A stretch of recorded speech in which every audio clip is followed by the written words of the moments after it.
Alrighty, gang. Y'all know what time it is.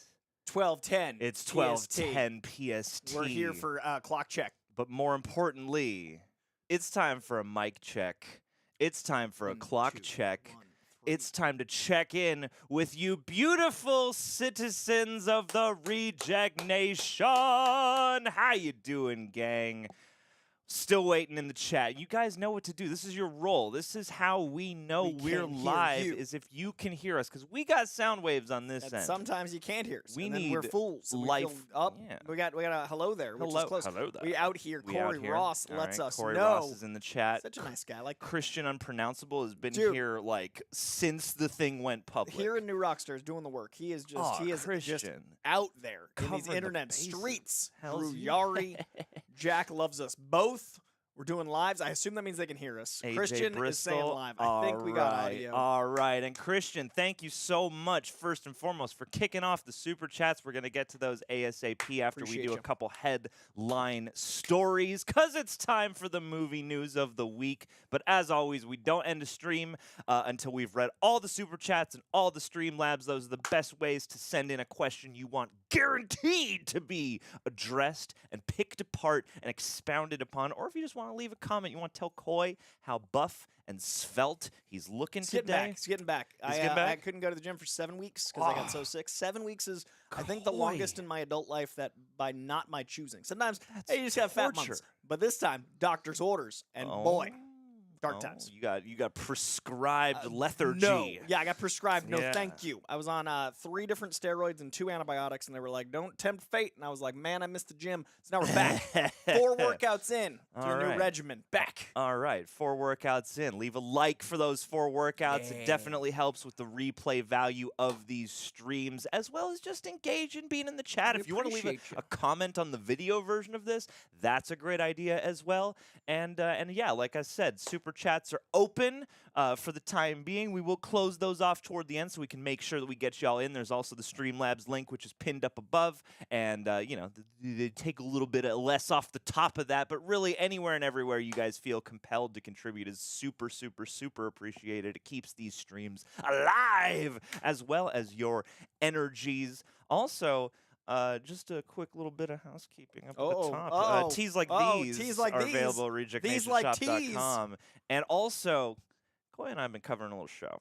A little bit of Spectacular Spider. Did you see that just pop up? Spectacular Spider. Oh, who said that? This is proof for watching the live chat. Who said that? Povenmire. Glad you guys are reacting to Spectacular Spider-Man. Povenmire. Watching it so I can watch your reactions, and I'm loving it. So thank you, Povenmire. Heck yeah. You guys have been giving us some love on that Spectacular Spider-Man. We wanted to give it back. We so appreciate it. Also, what up, Vegas? Ready? Much love to you guys for driving the conversation, as well. We'll get to your super chat ASAP. We will make sure to, but thank you for chiming in here off the bat. And also, delicious, beautiful G Fuel. Doing the work. Yeah, doing the work. Get that promo code Reject Nation and save yourself 20% on select tubs. My non-G Fuel. Wow, Coy over here drinking protein. Johnny, thank you for the super chat as well. We're about to hop into the top stories, but we will be rushing right along to what you have to say. Thank you for stoking the flames of conversation. Like Coy. the dressing. Russian. Like a Russian dressing. I like this. So we're going to talk Deadpool today. We're going to talk Deadpool We're going to talk buckets today.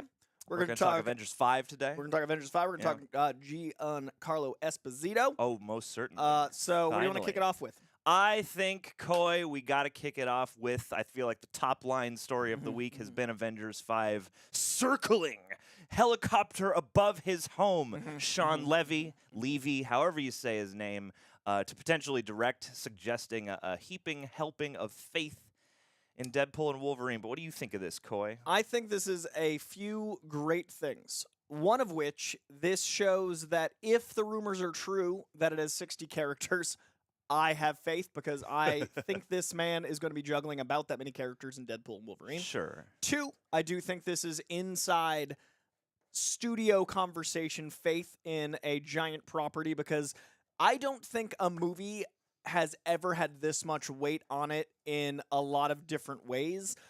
If you look at where comic book culture is right now, whether a movie does well or not, it is still superhero fatigue tinged. And there's all these things where what is this fatigue you speak if of? it does well, they go, well, no, not that one because it's the third in a trilogy, or no, not that one because Ryan Reynolds. There's this weird thing where right now there's an asterisk if it does well, but if it doesn't do well, it's part of the fill in my own narrative thing. Sure.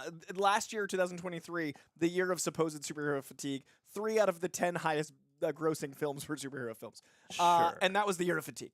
So I think there's a conversation around it. I do think there is absolutely a mediocrity fatigue. I think if movies aren't good, we are judging them more harshly because our dollars are more needed. Talking about $20 to go to the movies is kind of the baseline, and a lot of people don't have $20, which I respect. Like, thank it's a hard you, time. Anthony, for jumping in the super chats. Appreciate you. I'm just gonna yell while I'm gonna stay focused. I'm gonna stay focused while John yells gonna out stay names. So, on story while think I shout Shawn you Levy guys out. in studio is showing the confidence that Marvel has in this film, because this is a film that has a lot of weight on it because of where the MCU is as far as optics. This is a film that is the first R-rated Disney Marvel venture. This is a movie that is giving a swan song to an iconic franchise in Fox. This is also something that's going to be launching a lot of new things. This is the end. This is the beginning.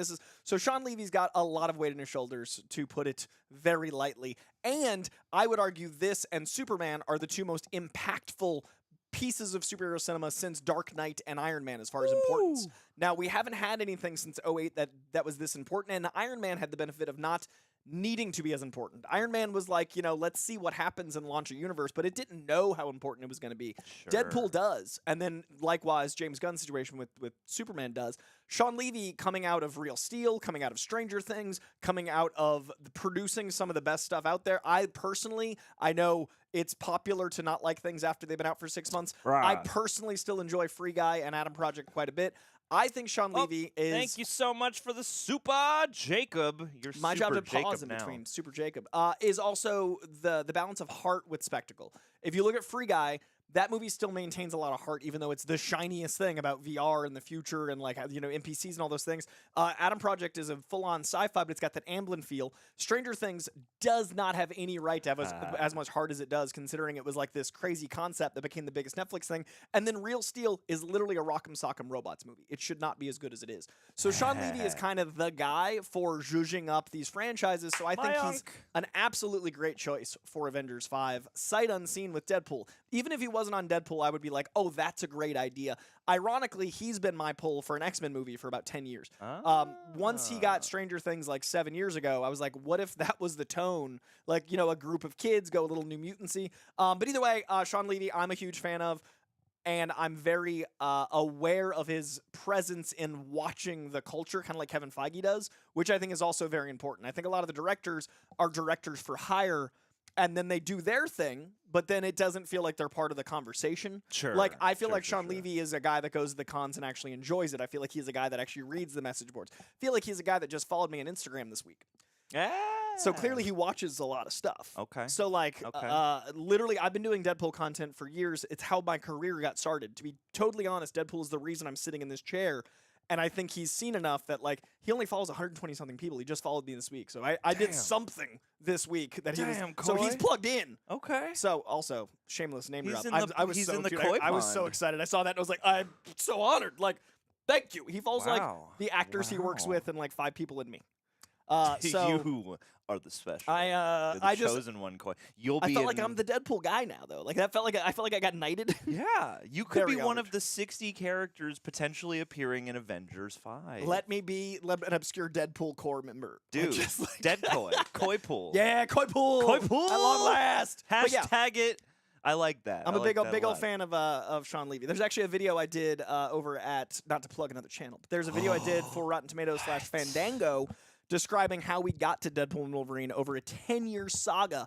And I talked about my experience when I actually worked with Ryan Reynolds and RIPD up until the day I filmed and all the journey of page to screen from therein. And maybe that's what he saw because it was quite in-depth. But much love to Shawn Levy. I hope he gets it because at this point, I don't know what Avengers 5 is going to be with the Kang shifts, and I think they need... Avengers is their bread and butter. They need it. So it better be good. and rant. And I hope that answers your question. That was beautiful, Coy. It's almost as if you just talked about this for the first time. Who even knows who Deadpool is? Who Not even, I. What's a Deadpool? Not I. I love it. Regenerating degenerate? Who? I'm just going to echo, thank you, Al Patrickson. We're going to jump into Super Chats ASAP, but I appreciate you just being generous and being here, all of you. It's Saturday morning. You could be asleep. You have an excuse. It's true. It's and the you're day for it. Here with us. But yeah, no, Shawn Levy, it's weird. Like, directing one of these Avengers movies seems like a huge task, and it seems like one that that's like deceptively more specialized than you'd think. Because yeah, it's like I feel like you need somebody who is a bit of a populist, but who is also, got enough of their own specific heart and specific flavor. And yeah, Shawn Levy seems like the kind of director, and it's one of those things too. It's like that guy said about lewd films back in the day. It's like I don't know exactly how to define it, but I know it when I see it. And like Shawn Levy, seems like the kind of guy who can manage all this chaos, but who can also make it streamlined and shiny and fun at the same time with heart. And that's, I think, the most important thing. Even when, even Infinity War and Endgame being as dour in certain ways, not in a bad way, but, as heavy and toll-striking as they are, there is heart there. And the Russos certainly aren't like the be-all, end-all of superhero folk, but even them, and their pedigree and just their enthusiasm, I think there's also that. It's like the degree of clear passion and enthusiasm for this world, these characters. Deadshot! We're going to get to the supers ASAP, but thank you for getting yours in early. You know what to do. But yeah. Like, I feel like he's got the energy. He's got the experience across multiple kinds of blockbuster-ish movies, and it seems like a good idea to me, honestly. It seems like the idea. Yeah. And Deadpool and Wolverine seems like the perfect audition tape for this, basically. And it seems like it's going to be setting up Secret Wars in a way. So I honestly think going from that to Deadpool, from Deadpool to Avengers 5 feels like a logical kind of sequel. Not like as direct, but kind of how Civil War was a great way to kind of audition for Avengers, because Civil War feels like Avengers Light. Yeah, this I feel like is very similar, where it's like, let me show you what I can do multiversely with a lot of characters. And also, marketing-wise, Deadpool has been killing it. We got a new minute-long teaser today, this morning, and it showed maybe 5 new frames, but one of them was Lady Deadpool.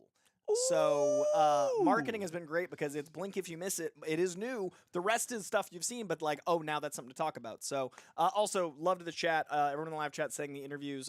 Thank you for watching the Charlie Feldman interview. I'm so proud of that piece. I was going to, I had a segue lined up before. Oh, and I ruined it. Because you said something was a great idea. And I was like, that coming from the host of That's a Great Question with Coy Jandro.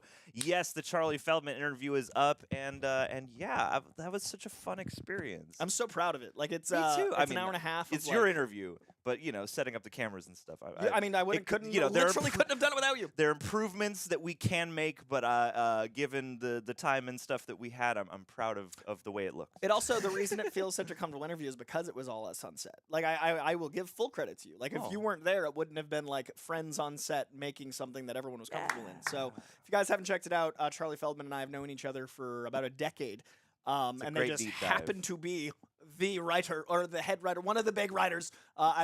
They're very humble, and I'm not. So I'm walking that line for them. But they really crushed on X-Men, and I'm really proud of that piece, because I like long-form interviews. And you guys have been watching it, which means a lot to me, because interviews are what I want to do. I love commentary. I love analysis. I love reactions. I love everything we do here. But it's all leading for me to interviews like this live stream. To this with John. Yes. But like Greg writing is his, and I want interviewing to be mine. So you guys watching something that's an hour and a half means a lot, because that's what I want to do. Like, I want to be the James Lipton of this stuff. So thank you. Dude, what's your favorite swear word? Dude, if I could only. If Disney didn't hate my... Don't say it, Coy. I know what it is. Because we want to keep this video monetized. That's right. And Anthony Ma, thank you for jumping into the super chats. I'm just going to assume that you're Anthony Mackie, because I think we should. The blow up of the screen check. Cuts your name. Yes.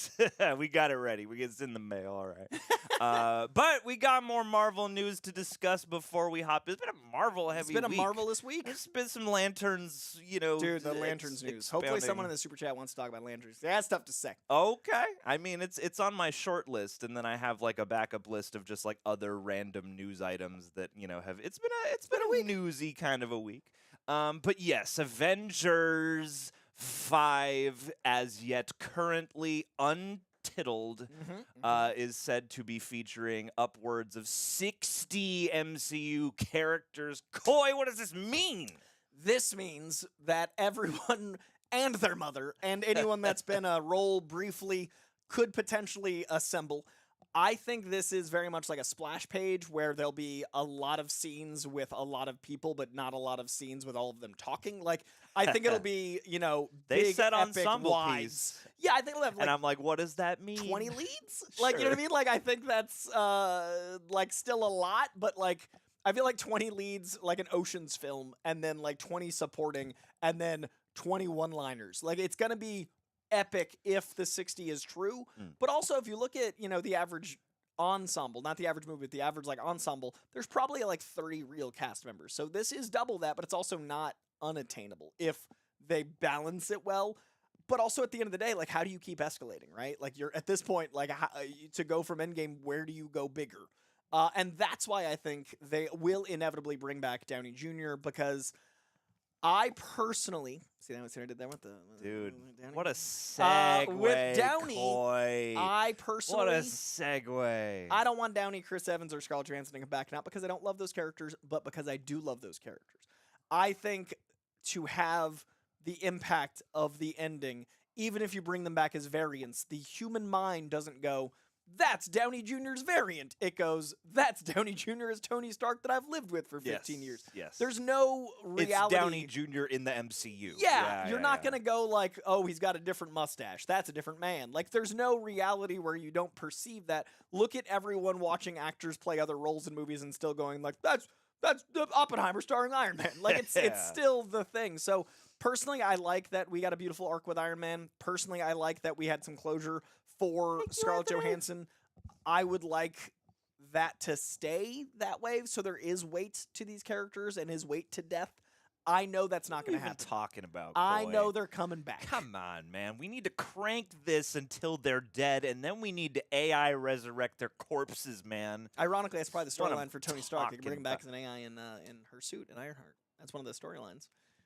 So technically, we're doing. I'm writing these comics now. I arrived at that independently. Yes, that is. But what do you think? That makes the most sense. Because I personally think they should stay dead. As much as I want to see Downey back, but what do you think? I'm going to reference something you said on the big thing, which is, I can see the necessity for them to play the hits as you described it really is, right? And to bring back the things we know work and the people that we know we like because, I think that it's an oft brought up topic, but not oft kind of focused in on as like a major element of all this. But I do feel like, we have a lot of likable characters and people we recognize, but at the moment we don't have those like pinnacle flagship folks who are like the main Avengers team. It's like you can have everybody loves a Paul Rudd, but like Ant-Man is not carrying the MCU the way like a Thor or an Iron Man or a Captain America have in the past. So I feel like the tricky thing partly is sort of figuring out who can those people be. And right now, while we don't know, I guess we'll just go back to, who and what we know has worked.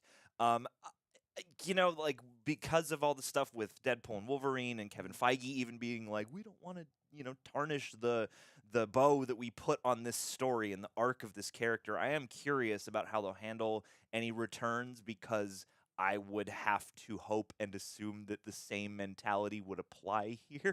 Because like Wolverine coming back, I love that they seem to be respecting Logan, the movie, and his death in it. But there's no version of me that sees Wolverine in these trailers and goes like, that's a new one! That's a different one! He's going to swear a lot and he's going to be angrier and I'm going to know that he's playing a different one, but it's still Hugh Jackman as Wolverine. In my experience, that is a little... Like, I still think that the weight of Logan will be impactful to me, but it's also the benefit of how much longer we lived with Wolverine. Hugh Jackman's been playing him since 2000. So 24 years of this character, a quarter century. That's really different than Iron Man who just died 5 years ago. Yeah, and time moves differently, and like it's weird because it's only been a few years since all this happened, and now we're already talking about undoing it. But it also feels like a decade. Like it's also yeah, a weird also chunk of time. It's a paradox. It's yeah, also yeah, late. Like this is the weirdest time to do it because the 2 years we all lost to our blip is reflected in the blip. Absolutely. And that feels weird. Yeah, and I mean that's a cool way that life can kind of imitate art, I suppose. Just those movies are so prophetic. If you watch them now, it's so weird. Yeah, it's so weird to watch the blip and be like, ah, yes, right after this, we lived it. We all did. We got, we got. I mean, some people got dusted. The shot, I mean, yes, unfortunately, and then the shots of the stadiums and stuff. Like that's what we lived through. Yeah, like it literally just like the feels deserted, like empty world. we did that. Yeah. I don't know. It's weird. Shawn Levy, as a prospect for direction, gives me hope. Currently, Michael Waldron is attached to the script, who wrote Doctor Strange and the Multiverse of Madness, but also wrote Loki. Also wrote Loki. It's real tricky for me because I have terrific. A real love-hate there. Jeff Loveness was originally on the script and has been swapped out for Waldron. Thank you, Rich Hill. We're going to be jumping into the super chats after these mainline stories ASAP. And you're in the UK. I see you. You're okay out in the UK. It's like Shawn Levy gives me the most hope. The 60+ character thing is like fun, and I feel like an Avengers movie, it makes sense to have a lot of characters. Then my brain goes, how many can I name 60 MCU characters who are of great prominence? That's the thing, is they're not going to be all of great prominence. Yeah. And that's a fun opportunity for certain characters to rise to better prominence or to show us a shade that we maybe haven't seen before. There's like 10 Guardians and 15 Avengers alone. That's like half, right? Yeah. If you think about it that way. That's fair. No, totally. Not that I couldn't think of 60 characters in total, but yeah, like 60 people where I'm like, wow, all 60 of these guys are like... 12 Eternals. I feel, yeah. And Harry Styles. It's like, will it feel like WrestleMania, where I think that's the goal. All 60 of these people have potential to be someone's favorite character. You know what I mean? Yeah. That's what makes me wonder, and I also wonder about how they'll manage that. And I know that in an Avengers movie, they need to do like the best version of managing that because it is the flagship. But it does. I don't know. Like Waldron is certainly very capable of writing a solid script, and I feel like the script is I almost put more on that than a director for something like this. I mean, yes, you have to manage the biggest toys in the industry and all the biggest personalities, but like, yeah, the craft of the story is really what question marks me right now because, like, yeah, the road so far has been so jagged and so strange. And now we have Robert Downey Jr. segue talking about how he's become surprisingly open to reprising the role of Tony Stark. He's said in an interview with Jodie Foster for Variety that role is like in his bones, which I get. And I certainly can respect actors and anybody who steps away from anything and retires. I'm glad he stepped away long enough that I feel like this isn't coming from a place of boredom. Like, I'm glad he's done his really fun, wonky show playing multiple characters. I haven't watched yet, but it's on my to-watch. Sympathizer. I'm glad he got his Oscar. You know what I mean? Like, he did his I'm not trapped as Tony Stark. I feel better about it if he does come back. I'd feel better about it happening now than pre-Oppenheimer because I feel like now people remember how good of an actor he is. Yeah. There was a time like when The Juror was coming out, which no one saw then, but now people are discovering. There was a few movies in a row where everybody was just like, he's Iron Man. I'm like, no, but he's Downey Jr. Like he got nominated for an Oscar for Chaplin 20 years earlier. Yeah. He's a very good actor beyond Tony Stark. So at least now it feels like he's got some laurels again. Yeah, it feels natural because it's what I hope for so many actors, directors, etc. is like go do a different one and then come back and it'll benefit everything. Like Dementis. Exactly. Yeah. Like, go get an opportunity to stretch your legs, to engage your creativity in a different direction. Not even to say that, like, a character like Tony can't grow, because obviously he has. But, yeah, like, something that refreshes your creative drive, I think, can be a huge asset. And then if and when he comes back to the role, hopefully that will inform even greater layers to the performing from him. It's like from him, this feels totally like a natural call. And like, all you needed to do is something else for a minute instead of making this just like the sole focus of a decade or more of your life, a couple decades of your life. The judge, not the juror. Thank you. I had the wrong part of the courtroom. Coy. Is there a movie called The Juror? Learn the judicial system, You're the judge. We are in front of a jury of our peers and they called me out on it. And, we've got Chris Evans talking about maybe coming back in some fashion. Captain, we're about to jump into the super chats and the Richard now. And the Richard. Captain Richard, we're combining you into one. But yeah, I don't know. I hope in isolation, the story to me is hopeful. You know, it doesn't feel like we need to fix Avengers 5 because now Kang and who ? Downey. You know, it doesn't read like that, and I'm glad for that. But what do you guys think, gang? Are you excited for a Downey return? Do you not want him to taint the legacy that has been left thus far for Tony Stark and the rest of the MCU characters? Either way, want to hear it. But you want to hear from the people, or you got more thoughts? Let's go with the people. Right, let's go to the people, and we can come back to some stories. But I'm curious what the people have to say. I see a lot of the people. Yeah, chances are you guys will have them anyway. A good handful of stories to drive us with anyway, and you know, we can debate ageism in the DCU. Is that a thing? Has that been a thing? I've got so many people muted on all socials at this point. I don't even know what news is tracking anymore. They've released casting information for Lanterns, and people are like, Jon Stewart's supposed to be much younger than Hal Jordan. You know. There's my real-time reaction to that. That controversy. Real big issue, Coy. I don't think you're taking this seriously I think we enough. know way too much about casting. I think that people knowing how breakdowns are even done outside of the industry is not good for movies. Nah, bro. This is how it's meant to be. Oh, God. Alrighty, gang. Let's start off with numero uno. Christian, unpronounceable. Thank you for joining the chat. And for keeping the conversation alight. Lamplighter of the chat right here. That's who you want to be. Yeah. You always want to be compared to a boy's character. Always. Everyone aspires to that. The dream. Alrighty. Thank you, Christian, do you think Miss Minutes will show up in Deadpool and Wolverine? 100%. Got to. They got to do some kooky they talk stuff on Twitter. With her. Yeah, they do. They already break the fourth wall there. The Miss Minutes account. Having a good time. Yeah. I think that the fourth wall breaking will be acknowledged. I think Deadpool is going to be able to see kind of outside of time by way of multiversalness, not directly, but be aware of things outside of time. And I think that's going to give him a unique opportunity to talk to Miss Minutes. I think that Tara Strong and Ryan Reynolds already talk on Twitter, and then also it's coming. It's just how much it's going to be there, because the movie is 2 hours and 7 minutes confirmed this week. They locked picture. And I think that it's going to be a very full 2 hours and 7 minutes. Well before release day. Oh, the movie's done. Yeah, no, that movie's not out for another 2 months. It's 8 weeks from yesterday. I just noticed your socks. These are Wolverine socks. Those are so I'm on beautiful. brand, you guys. Always killing it. Don't even worry. If I could get the camera down there and destroy this whole thing. If I could kick back. Coy, you got to stretch in your life. All right, there we go. Look at those. Look at them. Hold on. Let me zoom in for you guys. I'm that ready for this live stream. Yeah, look at those. Look at those. Yeah. Look at those. That's how it's done. Look at them piggies. Yeah. Usually this costs you on WikiFeed, but today it's free. You know what? That's for all you. That's the real reason you come here on a Saturday morning, is for the toe game. 6 claws, 6 toes, snicked, bub. I think so.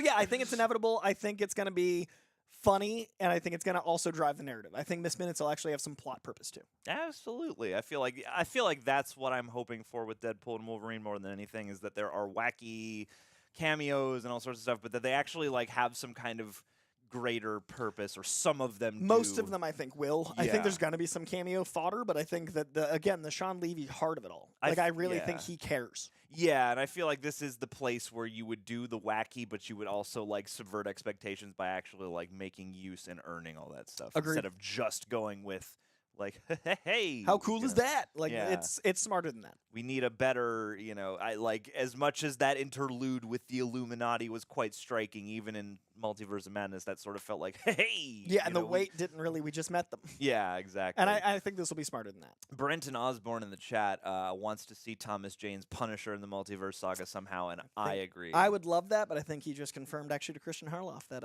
he is not in it.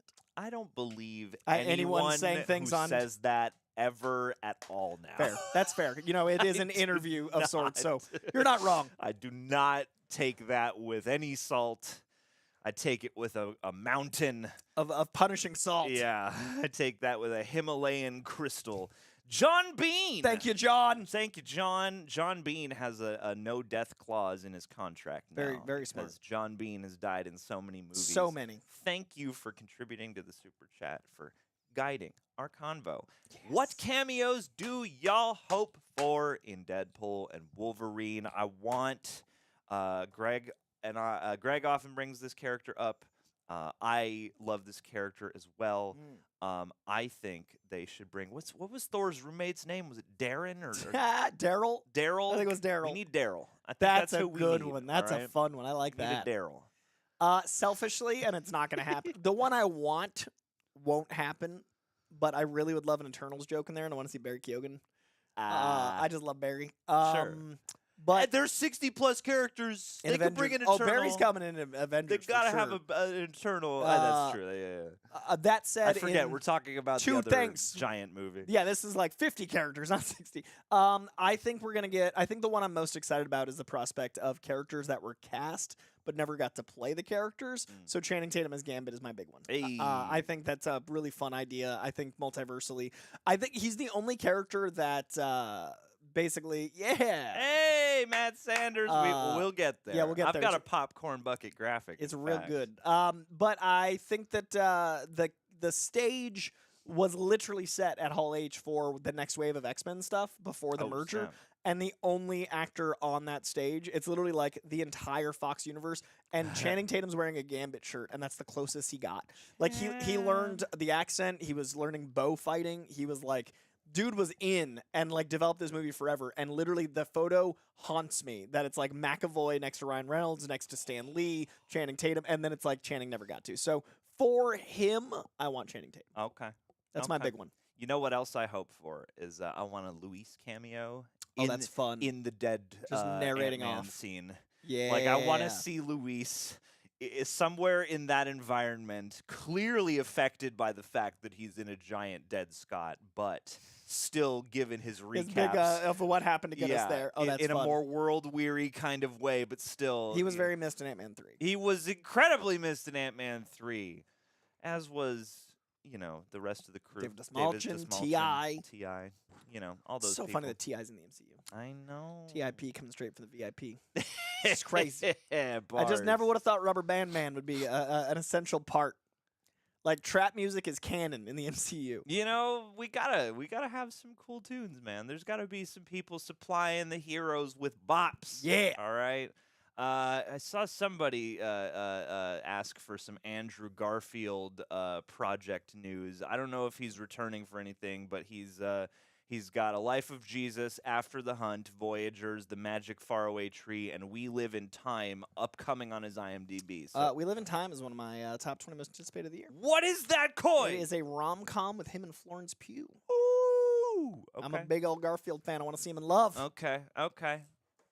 I like Andrew Garfield. I like Love, so I like that idea. Johnny, or Johnny, thank you for your generous contribution to the Super Chat. Thank you all in the chat as well.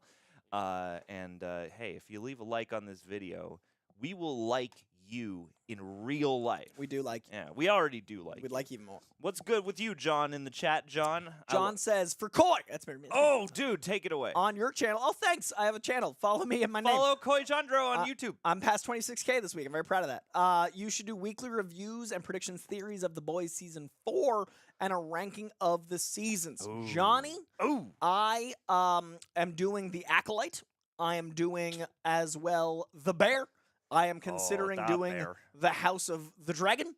The tricky thing with The Boys is I'm going to be reacting to it here, and I don't want to mix the coverage. I might do like an end of season summary, and then I could rank the seasons. But I can't really predict stuff if I'm already watching it to react to it. It's tricky timing wise. But I will be doing The Acolyte, The Bear, and maybe House of the Dragon, and I might do a big season wrap-up of The Boys, but I really, really appreciate the shout-out. And I always love ideas of what to do on the channel because I'm new to my own solo stuff. So any ideas you guys have are so appreciated, and I love that you want more from me over there. But as it is, I'm doing about 4 videos a week. I'm going to try to up it to 5 videos a week at the end of the month, and then still be here like 10 videos a week. And also at the other 100 places I do stuff. So I'm trying to grow my own without sacrificing cross-pollination, and I feel like The Boys is a little too, like, I'm doing it here and it'd be hard to. Here's what you do. You do it here and you bring your trademark enthusiasm. Then you go back to your channel and rant about how woke this show is and how it's too political now and how Homelander's my hero. I really thought about doing, like, rage bait. I was like, it'd be so funny if I'm, like, so positive about everything everywhere else, but then my channel, I'm, like, quietly like an incel asshole. I feel like you should do, like, one of those indeterminable, like, is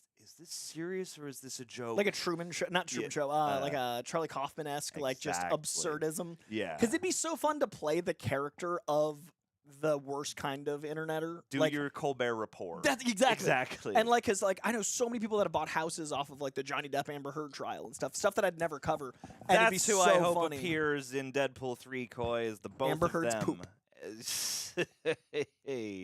Or the dog. Or the I don't know dog. if I actually believe that story anymore. I don't know if I believe anything. TBH, hot take. I don't know. It's all but yeah, it'd be very funny to do like a pro like that culture character. But then I wouldn't sleep at night. You know, who needs it? I just don't like could be more productive instead of sleeping, Coy. What I did cover The Acolyte and personally didn't enjoy the show that much. It was nice to be able to articulate what I didn't like about it and have the audience go like, hey, respectfully, did you see it this way? Or like, I agree with you but still liked it. And like so far 90% of the comments have been like, here's my take, without being like, you just hate it because people, and like I love some of it, but it was nice to dabble into Star Wars and not love it blindly and not have the rage. So I'm trying. So I appreciate you guys. Hey, good try. Shawn Levy, Big Fat Liar. We'll get there. Oh, what? Big Fat Liar. Dang, dude. Shawn Levy follows you? Yeah, it's crazy. It's crazy. I'm so flattered. I don't really use Twitter, but you know who? It's on Instagram. But you know who followed me? Who? Devin Sawa. Dude, Devin Sawa. Yep. That's good. That's a good. The man who inspired like, the haircut of the 90s. I don't even care anymore about anything. I got the DS got the follow. Sawa. I'm good. When Barry Keoghan followed me on Twitter, I definitely started like, how do I tweet?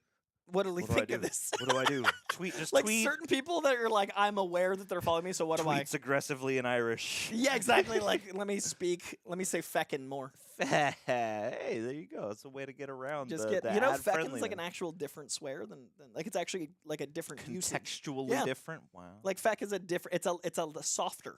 There should be. You should host an Irish slang show, an etymology podcast about swearing and Irish slang. Me and Declan Shaw. More broadly, yes. Guy who invented Mr. Knight. I have like a comic Irish off. Mr. I keep hearing this name. Mr. Knight, like Moon Knight's. Recently. No. The guy who created the Mr. Knight outfit, Declan. Yeah, Declan Shelby's a homie. He's doing a bunch of really cool stuff. Like he's doing the Thundercats over at Dynamite. He's got some stuff coming up at Marvel. He's a delight. I love Declan. All right. Well, if you love Declan, leave it in the chat. Leave it in the chat. Nora Mac, thank you so much for being here, for being a frequent chat participator. Ion Blosh, thank you for jumping in. We'll get there. Don't worry. Don't you fret. And if you think we haven't gotten there, chances are we're just behind. Hey, but thank you, Nora Mac. Appreciate you. And Michelle as well. What's up, Coy and John? What's up with you? How you doing? Love the idea of Robert Downey Jr. returning as Iron Man, but also feel like it could take away from his sacrifice in Endgame. How do y'all feel about him returning? It's ironic timing. P.S. Love, it is ironic timing. I feel like in order to do this, they got to earn it, and they got to do something that's like, I almost feel like they have to bring him back in a way that's sort of like warped or traumatic. I can't really imagine. I can't imagine. I, in fact, expect them to sort of bring him back in a way where he can just be kind of like the guy we've always known. But I feel like to truly earn it in my eyes, I would want the reasoning to be something that adds a facet or challenges the character in a personal sense in some way. You know, I don't know. Being brought back, it seems like is a traumatic weirdo thing anyway for people. I mean, I assume it's gonna be a variant, fiction. not a him, but I don't know. But even such, like, because I do agree with what you're saying before. Like, you can say like, he's different, but like, we'll still see him. yeah, how different are we talking? How much is it gonna feel different? And I feel like maybe. Still, even if it is a variant, coming in with some kind of view or perspective that really kind of strikes you with a flavor that's a bit different than we're used to, or at least with something that, arrests you in the moment, could kind of help that along, But what do you think? I think it is a really fine line to walk, and you were talking about that Big Thing appearance I did. I do think there is a need for play the hits, but I don't know if it's actually as necessary as sacrificing Endgame. Like, I think you can play the hits without it, but I don't know if they're going to risk it. The hit. That's what I'm saying. Like, that's what you're playing. If you play one hit, that's play the one. Endgame. But that's the concern, is if they just rehash versus move forward. And I'm really afraid of Marvel Phase 6, 7, 8 not being as bold as Phase 4 because of how people receive Phase 4 optically. Phase 4 still made money, but the conversation shifted. But it's more about, to me, you can never go home again. I don't think we get back to the point where we just celebrate everything Marvel, ever. I don't think that we go back to, like, there is never... You can be the underdog again and you can have hits, but I don't think there's going to be a universally beloved universe again. I just don't think that culture doesn't like celebrating things as much as it did. Like, the more the internet takes over, the more we celebrate hate. And the more things are hated, the less likely you're going to get this universally, like, oh my god, it's crazy we get these characters. People just like being angrier. So I don't know if we go back. So I don't know if it's worth playing the hits for the goal of you can never go home again. That's fair. Yeah. It's such a... You know what I would do? I would make Avengers 5 a movie where they're all trapped in one room. I want a Richard Linklater Spider-Man so bad. I want a Richard Linklater vibes side universe for so many characters. Yeah. And we haven't had that in a while. Like, Logan was the closest. See, I think that contained kind of. What would help, I think, because I do agree with the point you just made that, like, yeah, we probably won't get back to the point where everything is just like gangbusters and everyone's just like, oh my god, I love this. But I feel like what they could do in light of that is, I'm gonna suggest a thing that has probably been said a million times and that studios love to hear, but it's like, then be willing to not please everybody in a more distinct and focused and direct way. Like, make some swings, commit to some different types of stories or to some different approaches. Yeah.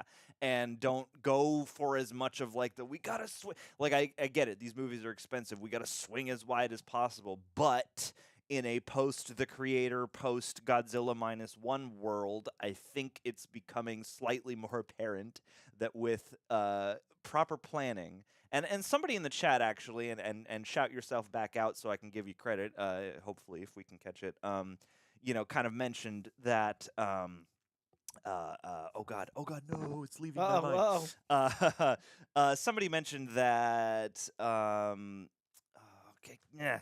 I don't know what you're talking about. I can't help you. I don't know where we're going. You're about to start a new thought. It's all good. Yeah, basically swinging wide and trying to please everybody. Like, I get it. It's a big, expensive universe, but I feel like that is probably a fool's errand now, and I think you'll have a better chance at making more striking material if specificity you go toward more swings, more personal story. That's what it was. Somebody said that the declaration that they don't want people to have to do as much homework is kind of the wrong move and is sort of betraying part of the point of, what this big shared universe is.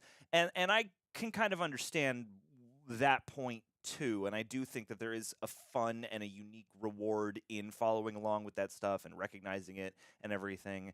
And why for you're a team first super chat, thank you. Hey, appreciate that. I feel like they gotta kind of rebalance the amount of homework, but also just like try some different stuff and go away from your formulas a bit and just like be willing to fail meaningfully rather than fail at just kind of trying to please everybody. I agree with that. Yeah. All right, next one. Alrighty, next one.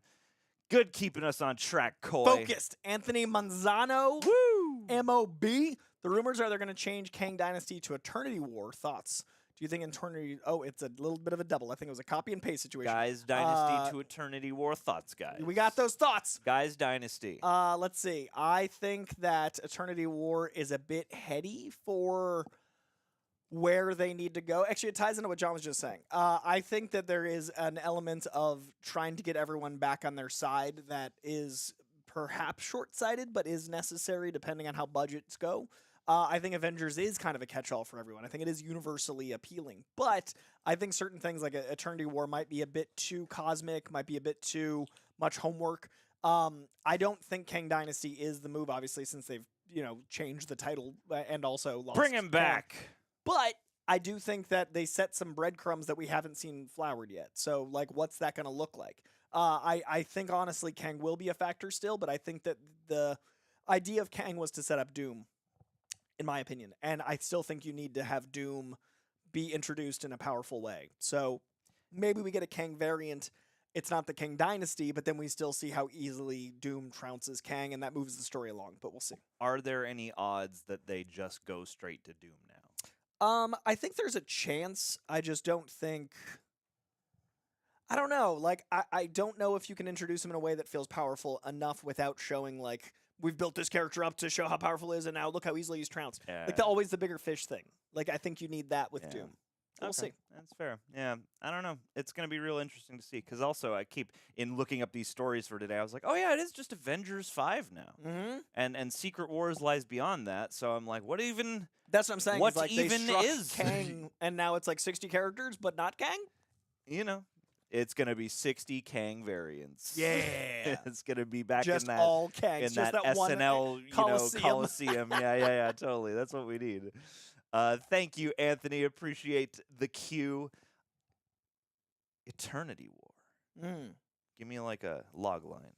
Oh, do this hard. You know thing. what? No. You know what? I'm gonna claim weakness and make sure I don't misquote it. All so right. I'm gonna let the internet guide me. You got to charge yourself up for this next super chat, and I'll check in with the main chat for a second here. The Librarian of Alexandria. Oh goodness, yes.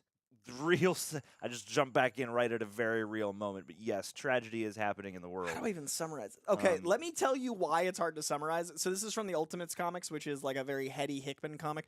The other names for this title are The Inside versus the Outside, The War for Everything It Is, and The War of Existence versus Oblivion. It's so dense and about basically the end of all things and times and concepts and the living tribunal that I don't even know how to describe it without giving 10 minutes of context. So the movies I feel would have no way to describe it because these are the images. Oh my.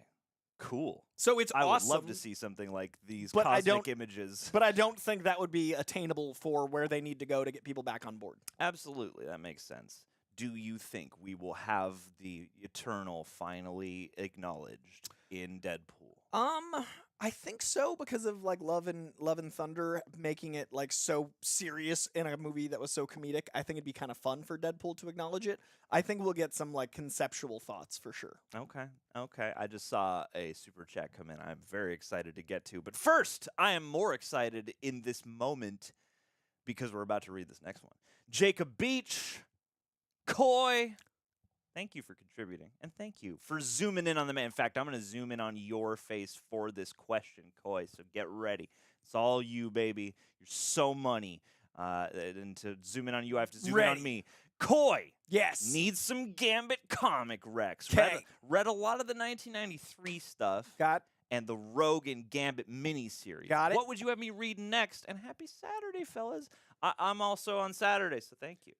Happy Saturday. I would say the Joe Majura art from the mid to late 90s where it's dealing with him as revealed to have taken out a lot of the Morlocks. There's this really cool subplot of Gambit being guilty of this crime that kind of sets him up as duplicitous. Oh. And I think that it's really fun to see what an anti-hero versus a hero is. And Gambit's a thief who also does whatever it takes to get by, and he's in whatever it takes. He's also in the Thieves Guild. So seeing his backstory also tying into the Morlocks and all those things, I love that storyline. It also involves a really badass Sabretooth arc. So I would look up for Joe Majura. Joe Mad is his nickname. Art with Gambit. I don't know what issues, but it's in X-Men and Uncanny X-Men. It's one of those titles that kind of bounces back and forth. There was recently a Rogue and Gambit run that was mostly great. The ending I didn't love, but it's a really fun time. It deals with the romance. 2021, I believe it was, pretty recent. And then also Gambit-wise, there's a Gambit and Wolverine 4-issue miniseries that is basically Jack the Ripper based. So it's this really cool, very intense, hyper-violent, like Sherlock-y mystery with Gambit and Wolverine that I love. I love that there are so many like literary referential things in these stories. You said Morlocks, and I'm like, H.G. Wells? Yeah, and then I said Sherlock, and you're like, oh. Sherlock, and I'm like, Sir Arthur Conan Doyle? Fancy. Authors of things?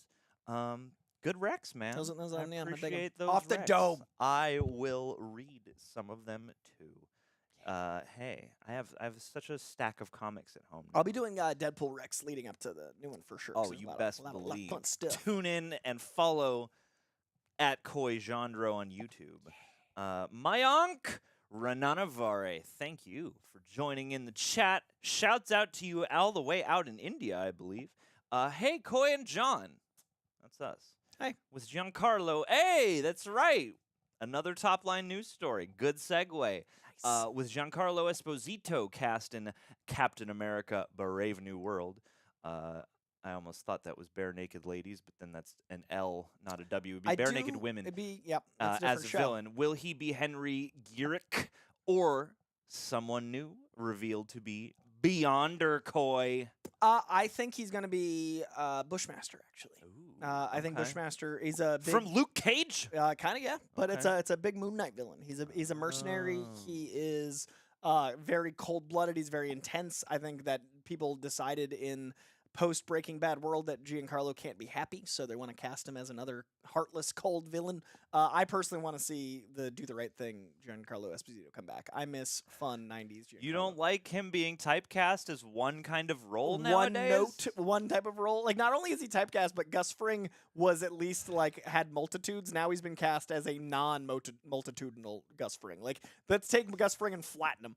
Anyway, if you go to a con and you see a Giancarlo Esposito panel, you realize that it is a one-man show. He's much more Hugh Jackman on stage energy than Gus. Like, he literally doesn't need a moderator. I've done his panels, and it's me going, and now, and I bring him out, and then I leave, and I watch, because he is doing his own thing. He's a delight, and he's, like, such a bundle of energy.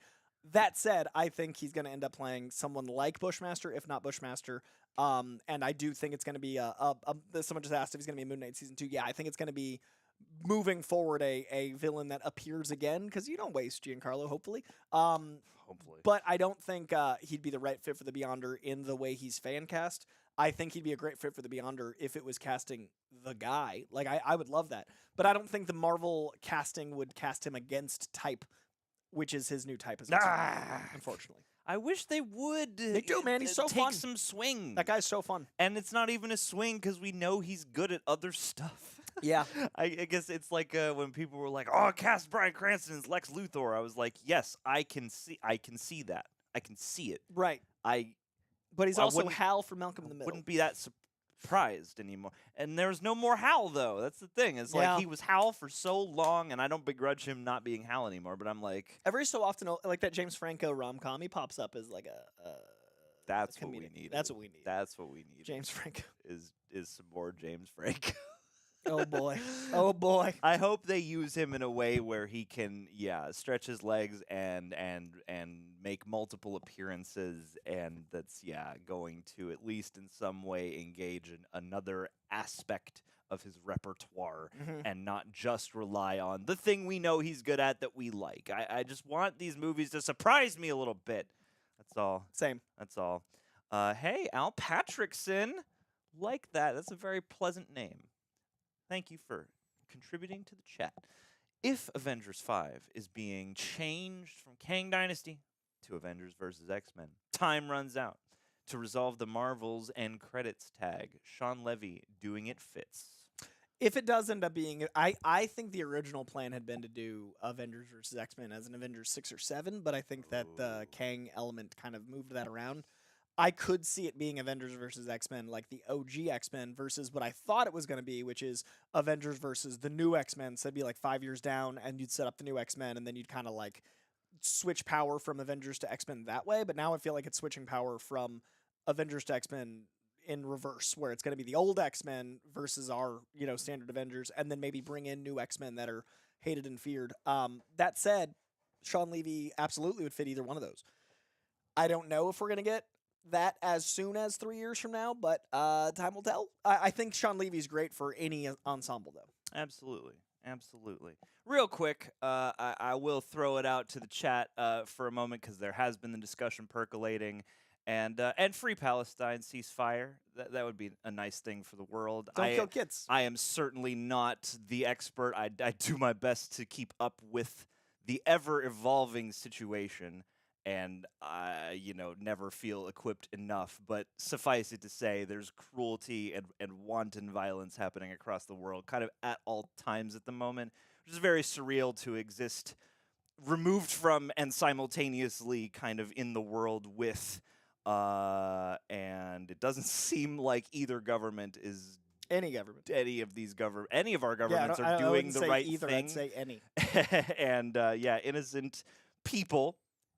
Lots of children are being maimed and mutilated, and it's awful, and I don't even know what to do or say really, other than ceasefire, hopefully at some point. Anyway, back to nonsense. Just forgive, but it felt at least worth acknowledging, and yeah. I don't think there's any culpability or accountability that will be had, so I don't speak on it because I have zero faith in any government organization or authority figure whatsoever. So it's a horrible thing that's happening that I assume will continue to happen and is absolutely awful, and there's very little we can do because we don't actually have representation in our government. We have a government that is profiting, and that is going to continue to profit. So that's where we're at. Yeah, very much not excited for this next election, for sure. I just live in a world where I try to see as many movies and enjoy as many comics and watch and enjoy as much art as I can, because the reality of the world is probably to a level of awful that my bandwidth can't handle it, and I am okay with the idea of escapism having to be the meditation / stretch / whatever it is to stay sane as much as possible. I hope people can find escape in art, because the reality of the world is no one's going to help you. Yep.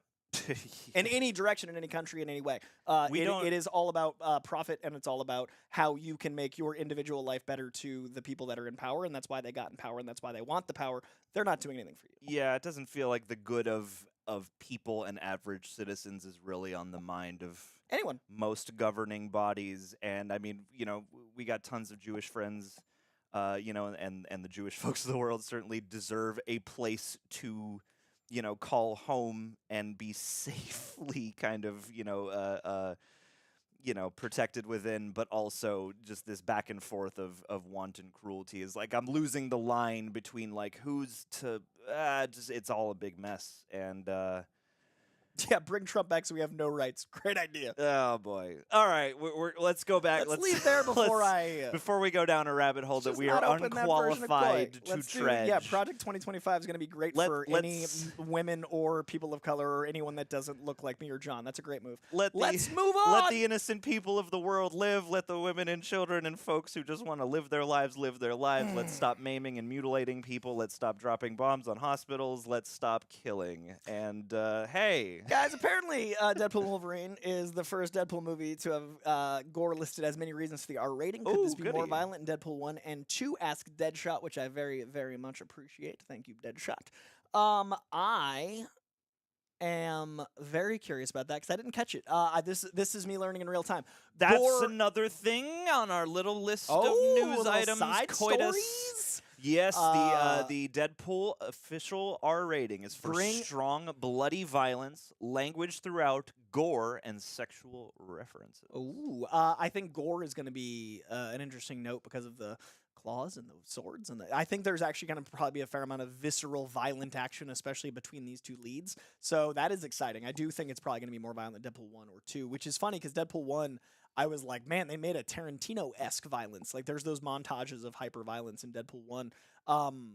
That said, I do think that it is going to be used comedically, so that'll probably help the intensity. As far as like if you don't like gore, like it'll be comedically gory. But I think that'll also make it even more of an 11. I think they'll go with cartoonishly over the top. Yeah. I feel like definitely it is that. It's like because of the tone, they'll be able to get away with doing like almost being extra with it almost. Like I don't expect we're gonna see like a Dead Alive or like a Fede Alvarez Evil Dead kind of like level of like nastiness, but I do feel like they'll probably get gleeful about you saw him getting stabbed in the crotch. Like I have to imagine they're gonna do a lot of stuff like that, or a lot of wacky weird body horror things. Especially with Deadpool and Wolverine both being able to... Like, I wonder if we're going to get any icky, weird, regenerative things from Wolverine. Yeah. Because we've done that with Deadpool for sure. So excited. But I am excited to see the MCU go down this rabbit hole, for sure. And I feel like whatever Deadpool 3 has to offer, it's probably going to be a pretty unique take on how to do gore in these movies. And I think they're probably very well aware of the sandbox that they're about to go poke a bunch of holes also, just like Guardians of the Galaxy changed everything, like everything got a little bit more cosmic, a little bit more differently toned. I mean, to this day, like what Borderlands is it? What's that new movie? Everything's trying to be Guardians. But I think this is going to be a similar shift of the R-rated will open doors for more R-rated. Like I think this is the beginning of things. Like Blade can now hopefully be R-rated, and different projects going forward can have more adult tones, because if you were 5 when Iron Man came out, you are now 21. You were Fiverman. Like, it's great. You're 21. We should need more adult stuff. I feel like comics as a medium are for adults and kids. Like, they're all ages. Like there's different books. I feel like there's probably like 2/3 aimed toward more youth accessible. Doesn't have to be for kids, but I feel like 2/3 is kind of like at least kid or teen accessible. But there's that extra third where we can get heavy and dark, and we can explore philosophy, and we can do gore, and we can do all sorts of stuff. And I feel like, the movie landscape, I hope, better represents that. I feel like people dog too heavily nowadays on when it appears the movies are appealing to the youth. Like, I won't say there's nothing to complain about, like about Love and Thunder, but I was like, I don't mind the lightness of spirit here, because I do think that like kids should be able to come and enjoy these movies too. That said, though, I don't want everything to be that. Not all of them. They shouldn't all be that, and they shouldn't all be dark and gritty either. I feel like there should be a healthy, thriving sort of a demo for both. And I feel just like any genre. I feel like just like comics do, I feel like the movies should have stuff for a lot of different demographics and interests. Yeah. And maybe... I love that, again, we talked about this on a previous live stream, but like, Ryan Reynolds pitching all these like art house or like $10 million movie idea. Like, do some of that stuff and go dark, or do some of that stuff and go really light, Just do some of that stuff and make a profit, like Blumhouse. Blumhouse Marvel. I would love for them, and at one point in time, Jason Blum was talking about wanting to partner with Marvel or DC or something to do. Love that, like an imprint, like a black label comic book for yeah. And I would think that would be terrific. So yeah, we'll see. Anthony Manzano is back in the chat. MLB.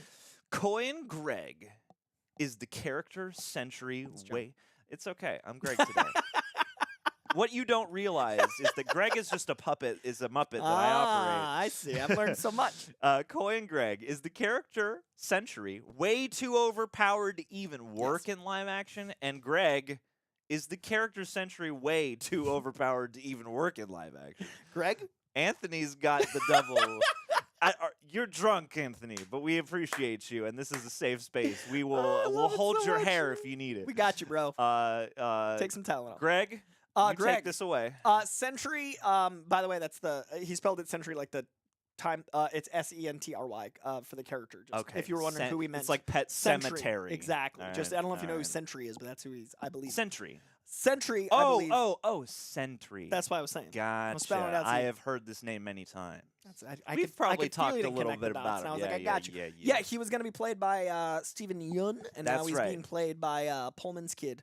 What? Yeah. There's a baby Pullman? Dude, have you seen Top Gun Maverick? Yes. The guy that looks just like Pullman? Pull it up. But yeah, This is a real-time moment. I'm excited about this. We're putting this in the I'm graphic. excited for you to see this. I'm excited for What do I search? John. I'm just searching Look Baby up, Pullman. Look up Baby Pullman. All right, that didn't help work at as well all. as we hoped. Bill Pullman. Anyway. I'm so excited for this moment in real time. Like, I'm watching so I can see you get this moment. Okay. Are you ready? Is it Lewis? Are you even ready? Lewis Pullman. Oh, look at him! Oh my God! He's another Pullman. Oh my God! He is just a copy and paste. They went Control V, Control C, Control V. Look at him. Look at the two of them. Oh my God! Sometimes you gotta Control C, Control V. Control. Sometimes you just gotta make it happen. All right. We're gonna put this up. This in the live new chat Pullman is collage. playing Sentry. New Pullman who dis? We have Pullman at home. No, but he is the same Pullman. We have, we've derived greater Pullman from like, the original sometimes source. From Maya the sourdough. Hawk, like Maya Hawke is exactly the middle between Uma and Ethan, whereas Pullman is just his dad. New. Wowie. Look at it. Wow. I remember him in Top Gun Maverick. But you were like, oh, that guy looks familiar, but he looks like 20 years younger than he should. Yeah, that's the new Pullman. Okay. So he's Sentry. Billy Pulls. I personally love Lewis Pulls. Pullman. I don't love the character of Sentry personally. Why not? He's a. You love everything. There's always this thing where we're like, we have Superman at home. Like that is. What do you mean, Coy? He's just this. What really, other character is like Superman? Damn, there's so. It's Marvel's attempts to do their. I can't wait to see Rob Ultraman. Stark again. It's just it's such a poorly written character 9 times out of 10, and it's like. He's a guy that's Superman when he's good, but when he's bad, he's the void, and it's all the darkness of him. And it's so, I don't know, sophomoric. It's just very, like, not nuanced, and I don't know. I've never read a single arc of Sentry that I enjoyed. So maybe they'll fix it. Maybe they'll do it, and I'll be like, oh, I get the character better now. I was gonna say, I just doubt it. Is there any character, and maybe Sentry will become this, but that you've never really ever liked on the page, but that you do like on the screen? I was casually dismissive to disliking Captain America until Chris Evans' take. Wow. Yeah, the character didn't make sense to me. But also, as per my earlier rant, I'm not so big on America. So I think that was probably part of it. Borders are real things, Coy. They are. And it's important that we divide the world. We got to keep people separate. We need to hoard resorces. Gotta be on our own. I know there's enough on planet Earth to kind of curb most problems. No. But we should wall off. There's enough for 2% of people to be taken care of, especially if you're looking at our borders. But yeah, so Captain America would be one in Sentry. I don't like Sentry very much, but I think he's too OP as well. Absolutely. To answer your question. Too OP. Uh-oh. Look out now. I want to get all of the most OP characters in one movie together. Then just punching. And them just all punching forever. Yeah, and they're 2 just hours. stuck forever just doing that. Zack Snyder's the OP. Somebody in the main chat asked an interesting question I'd like to get to at some point just about comic reading history. But for right now, Anthony's back.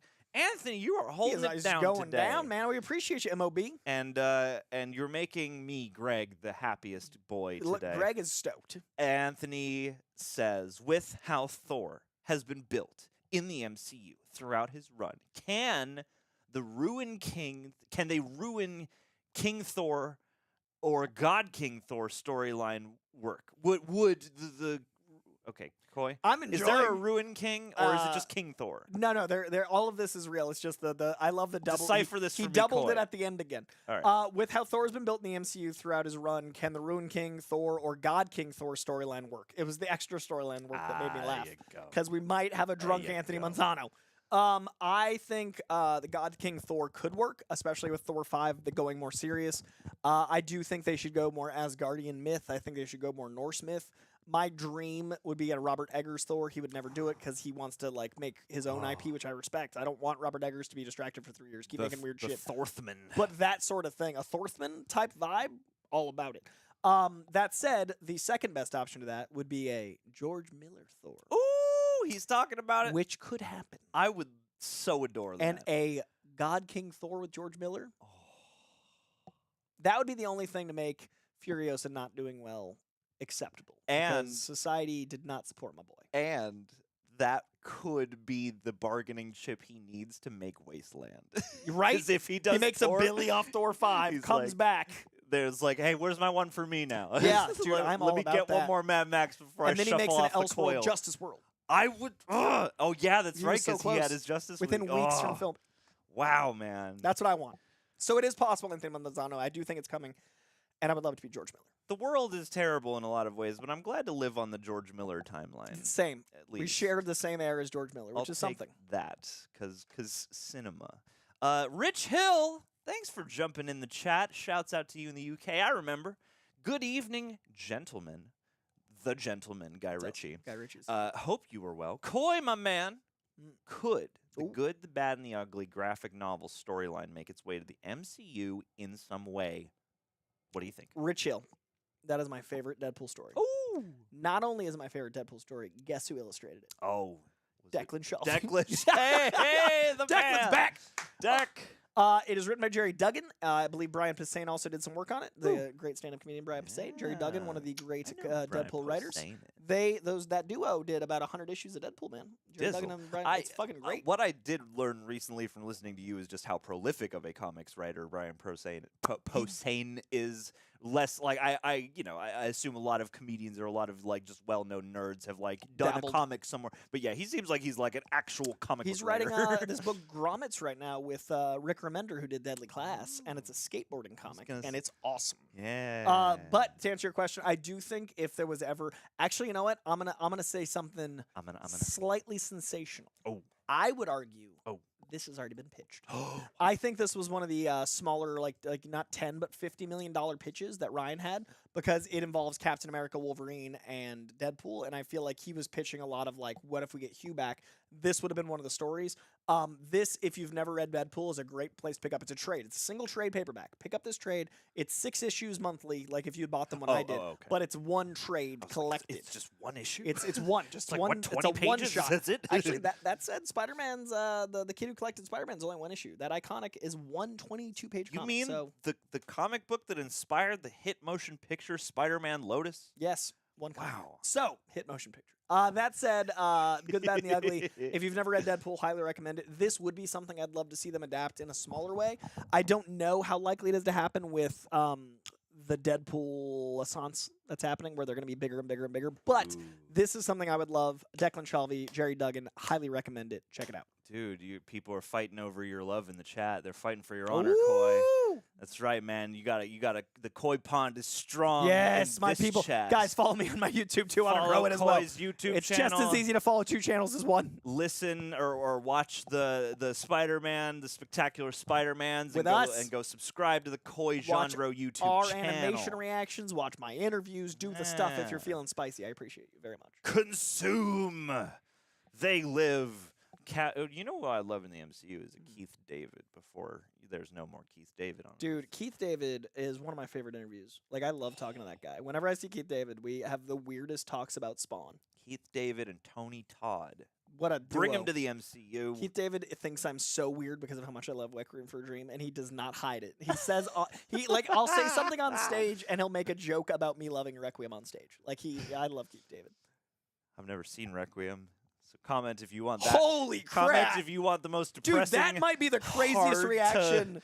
That edit, like, I don't know what prepper. Good luck, but dude, that movie is amazing because of how messed up it is. Wow. I'm fascinated for the eventual day that I do see it and what circumstances will facilitate that. I just realized you haven't seen. I know that we've talked about Fight Club. And stuff, I 'cause you've finally hate seen you. It. You and literally I don't haven't watch seen the movies you most like. of my formative films. Like I know. Knight's Tale is recent. A Fight Club is recent. Yeah. You'd seen The Matrix. I had seen The Matrix. Okay. Have you seen In Bruges? Yeah. Okay, good. I saw In Bruges in theaters, I think. Okay, good. Because that's another And Kiss Bruges Kiss is Bang Bang. terrific. I have seen that. Okay, so you've seen the deep cuts. I saw not that. the mainstream ones. Not the main 3. Someone in the chat, Parker, I believe it was, just got Good, the Bad, and the Ugly, and I want to say, hey, fuck yeah. hey, Parker Stackhouse. Can't wait to read it. Just picked it up. Parker Stack, suck it. Hell yeah, love that. That's what I think of. Hey, Captain Obvious, love your commercials for that one travel agency. Thanks for jumping in the chat from Canada. I feel like a few of the 60 either has to be or might be some comes. Okay. Let's decipher Captain Obvious. I'm not sure if your name Captain Obvious. is... This is Captain Obvious going a few levels He's deep. meta. He's like I'm gonna fool you with my name and make the least obvious kind of comment. Because he's talking about the 60 characters. I got that. Okay. I feel like a few of these 60 either has to be or might be some cameos. I'm gonna guess that it's cameos. Yes. Yes. That makes sense. I mean, in a roundabout way, you're not incorrect as written. But that's true. You know, certainly, we all had to get here. Yes. Frankly, or clones. It could be clones. Clones or cameos. Man. Either way, all 60 of the actors cast came from Cums.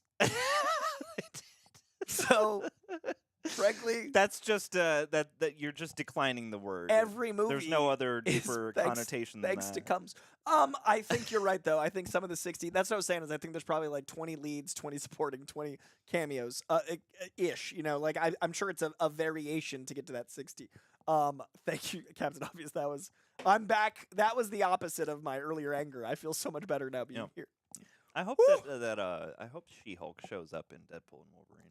Oh, that'd be fun. I hope they have a fourth wall off. I hope explaining different fourth walls, like they see different things through the lens. Like I would literally love if there's like a fourth wall break moment or like a reality bending moment where like Deadpool's outside of reality and just like walks past She-Hulk. And only She-Hulk sees him. Yeah. And they have like a brief like, what are you doing here? I'm still bummed about She-Hulk not like my crazy if I was in the writer's room for She-Hulk idea was even further insane than the Kevin robot. What I was gonna do if I like had control of She-Hulk's narrative would be the fourth wall. Instead of, you know how Hulk has the other guy? Yeah. Like the voice he hears? Yeah. I thought it'd be cool if since She-Hulk doesn't have the other guy, we're her other guy. Ooh. So like when she breaks the fourth wall, it's her awareness of us and that's the voice in her head. Oh, interesting. So since she doesn't have a voice, the void of her voice is us watching her. Wow. That's what I was going to do. What an existential mindbender. I should write things. You should write some stuff, Coy. Like that. Isn't that fun? Like cool? that Deadpool history recap essay video. I'm so you proud wrote, of that. Dude. I think I'm gonna post that as text on my Instagram, like the script of it. Yeah. And that way, like lead people to it. Also, so Shawn Levy sees. You'll need like 100 swipes. I'll need a lot. Yeah, you're not wrong. The whole grid. Instagram Pro. But yeah, cameos and clones. Do we think there will be a lot of cloning going on? Is that like a? I don't know. I feel like cloning is tricky in comics. It usually goes poorly. I don't know how many times cloning's gone well, but I think we'll get to the point where the cloning stories start popping up because it's inevitable in comics. Bonjour à tous, ciao à tutti, Castle Grace Skull. Love the name. Love the multilingual greetings in the chat. The Richard, King Richard. Aloha, gents. Aloha to you, and thank you for jumping in and guiding our convo. Appreciate that very much. Aloha. Nothing matters at the moment. Deadpool. And the comment ends there. That's it. Just some nihilism. And then Metallica plays. Nothing really. Deadpool and Wolvie is literally getting us where we all have wanted to be. What is any one thing you would ever like to see on screen that may come after this film? Whoa. Okay, so just a general storyline. What's anything you'd like to see in any movie, provided that you've already seen Deadpool 3? I mean, The Good, Bad, and the Ugly would be a comic adaptation I'd like to see after this, especially if Hugh Jackman stays back for a little while. I want a period piece, an honest-to-goodness period piece movie again. I would love to see some kind of MCU period piece where they just commit to that and it's just in the period and we're doing that and it's just that take. I'm really excited for the future of the X-Men. I'd love to see some of the weirder teams like Generation X I love dearly like get adapted. I want to see X-Men are really counterculture, and I feel like so far the MCU has been very like culture, and it's been also kind of driving the culture. I feel like comics used to be counterculture, and now they're the mainstream, so I'm excited for X-Men to kind of have some weirdos again. Like, there's something really punk rock about X-Men.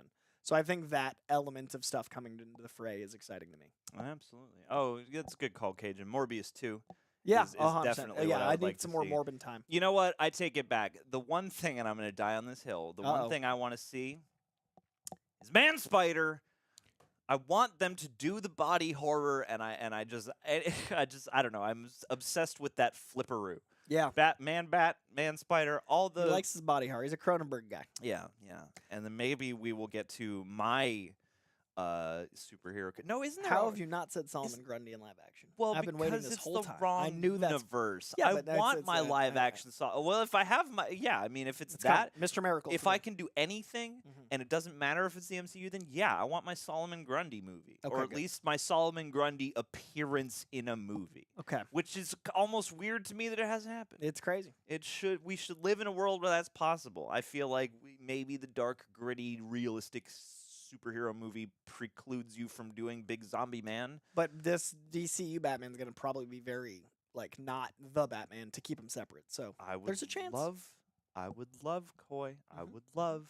All right. We're gonna do a little bit of a refresher here because we definitely got some more super chats, but we can also check in on the Streamlabs. See how that's doing. And check in with the main chat as well. Goodness gracious me. Let's see what we got. I'm going to put the collage back up for just a second here. Look at those got little Pullmans. Pullmans. Look at that double Pullmans. Got some Pullmans. What's going on in the chat? It's always Morbin Is there time. a Man Super? Ultraman, kind of. I want oh. Midnight Suns Project miniseries. That is happening. And we do have... Michael Giacchino's doing Midnight Suns, you guys. Is he? As far as I that's know. Right. As far as I know. All right. I appreciate Natalie Brooks backing me up on the Solomon Grundy film. Spider short horror film. I would like to see that. Is there... I've always wanted, and I think there might be this, because Man Spider is like a mutant spider guy, but like I made like a joke character called Man Made of Spiders, which is literally just a bunch of spiders shaped like a man. There is that. Is that It's okay? real? Yeah, no, Alex Ross, EarthX, and yeah, there's also in current comic continuity spiders running around that were the disembodied body of a man made of spiders that are sentient and communicate. They just kind of like Megazord up. Don't you worry, it's out there. All right. I'm glad that we live on this timeline, Coy. It's a lot. This timeline's a lot. Oh, we do have a handful of Streamlabs, so we're gonna jump into those. Whee! Thank you, guys. Oh my goodness gracious, y'all are so generous today. Appreciate that very much. You know, it's always hit or miss over on the Streamlabs. Whoa, Chris Whamoff. Whoa. Hold on. Oh my God, Hold that on. is today. Chris Whamoff. I know Whamoff. Chris Whamoff likes to not be super spotlit, but Chris, holy crap. There's only so much I can not spotlight. Oh, Chris. dude, Chris. Come on. Chris Whamoff Thank has you. been a patron of ours for such a long time, and Chris Whamoff, if you ever make it to the patron of the day shout outs at the end of the videos, the joke is often, almost always, that Chris is a selfless, generous human being, and Scroll down a little. Let people know why I'm flabbergasted. Absolutely. Just a little Chris Whamoff. Chris, and you didn't just the kindness. Just the moment his of only silence. note is his name. Look at the end there. Just the silence. Just silently kind. Appreciate you, Chris. Seriously, like thank you for just being so great and so supportive of what we do here, and just constantly showing up and like not to dog anybody else at all whatsoever, but like the way you just show up and stealthily be awesome. Also, and then just the check back out. consistency of it. Yeah, I feel like all the time I'm like, man, that Chris Whamoff guy is incredible. Feel worthy, Chris. Thank you. But yeah, seriously, like thank you for sticking with us and for being so generous and so kind, and for all the help that you have given this channel, because you really have. And it's because of folks. It's because of all you guys, your collective interest, but especially it's also because of folks like you who are, generous to that extra degree. Just thanks, man. Really appreciate you so much. Mangoss, you got to follow that now. Appreciate you as well. Mangoss, Adventures of Superman, thank you for chiming in. Seriously, like nobody has to do any of this, and we really appreciate that you guys, again, care to spend the time. And if you care to contribute in any other way than that, that's all the more appreciated. But just thank you for being here in general. And Mangoss, The Adventures with Superman Season 2, My Adventures, has started dropping. Are you guys going to react to Season 2? I think if we were, it would have happened by now. I think that's a fair assessment. I am going to guess that it is probably not going to be a continuing React series, though I would love that, because I really enjoyed the experience of watching the first season. I enjoyed getting to share that with you very immensely. We're doing Spectacular Spider-Man. And we're doing Spectacular Spider-Man right now, so like, we still have that spirit alive. And Spectacular Spider-Man, different coming of age flourishes, but certainly in a similar vein to my very Adventures of Superman. simpaticos tonally. Yeah. So, if you're jonesing, we've at least got that. So, Fun fact, My Adventures of Superman is now a comic book ooh. in the canon of My Adventures of Superman, and it takes place right after the finale of season 1. Much like there's an X-Men 97 comic, by the way, which takes place, it kind of fills in gaps throughout the season. So, like, the moment that Scott finds out Jean is pregnant is in the comic, whereas that's already happened in the show. And he goes, Jean? But the X-Men comic is really good. And then My Adventures of Superman first issue just dropped this week. I just read it. It's very good. Or maybe last week. Just read it. It's very good. And it's funny because I can actually hear Jack's voice. It's written so... I mean, it's probably some of the same writers, but it's written so specifically to that Superman. It's cool to live in that world in the comic medium. Absolute vodka, Coy. Oh, I gotta pick it up and read it. It's good stuff. Dan V 900 again, but we gotta get to the first Dan V 900. Two I'm Dan getting Vs. ahead of myself. Thank you, Dan. What does the V900 mean? I want to know. Awesome reactions for Spectacular Spider-Man. Speaking of the devil, look at the timing. Season 3 would have had Hydro Man, Hobgoblin, and Carnage. Oh, I would have loved that. Well, now we know they're not in season 2. Wow. Semi-spoil? Yeah, whatever. There's still a broad rogues gallery to come. It was supposed to be 5 seasons and then direct-to-video films. Wow. Where each season, with each season has a semester. They mapped the hell out of it. Sorry, I keep interrupting you. First 2 seasons are Peter as a... Wait. Okay, I don't know if we actually want to read this only because we are... watching it. We're watching it. So Can we earmark this and come back to it? Yes. Like in a month? Screenshot Dan this V900, 2 of we're 3. literally screenshotting this to read it after we finish the show. Yeah, just because I don't want to know too much. Okay, I think this third one, though, we can get to. Know that we'll save it. Yeah, Sony owns the rights to the show itself, but Disney owns the animated TV rights. Yes. Disney buying Marvel killed the show, and it's the one collaboration I want between Sony and Marvel. I wish it continued in some way, whether as a comic or show, with the end we see. Coy. I think this one is also safe. Coy. Yes. All right. Cool. I mean, just to cap off this spectacular. I have something to say on that other one. There is a comic right now being written by Greg Weisman. It's not a continuation of the show, but if you want your Spider-Man by Greg Weisman fix, he's actually writing the first comic called Spectacular Spider-Men, and it's Miles Morales and Peter Parker in the same comic. So it's really cool to see the dynamic. I've heard you talk about this. If you like Greg Weisman's Spider-Man, it's not going to fill the hole that Spectacular Spider-Man left, but Spectacular Spider-Men is going to be both, which is cool. Damn. Because, Spectacular would have been coming out in, 2008, right? It got consumed right there. Yeah, and then when did Disney buy Marvel the label? How many years after Iron 4, Man? I want to say. Okay. Because I think Avengers was still independently released, but I know Age of Ultron was Disney. Okay. So that would have been 2000 and I don't even know.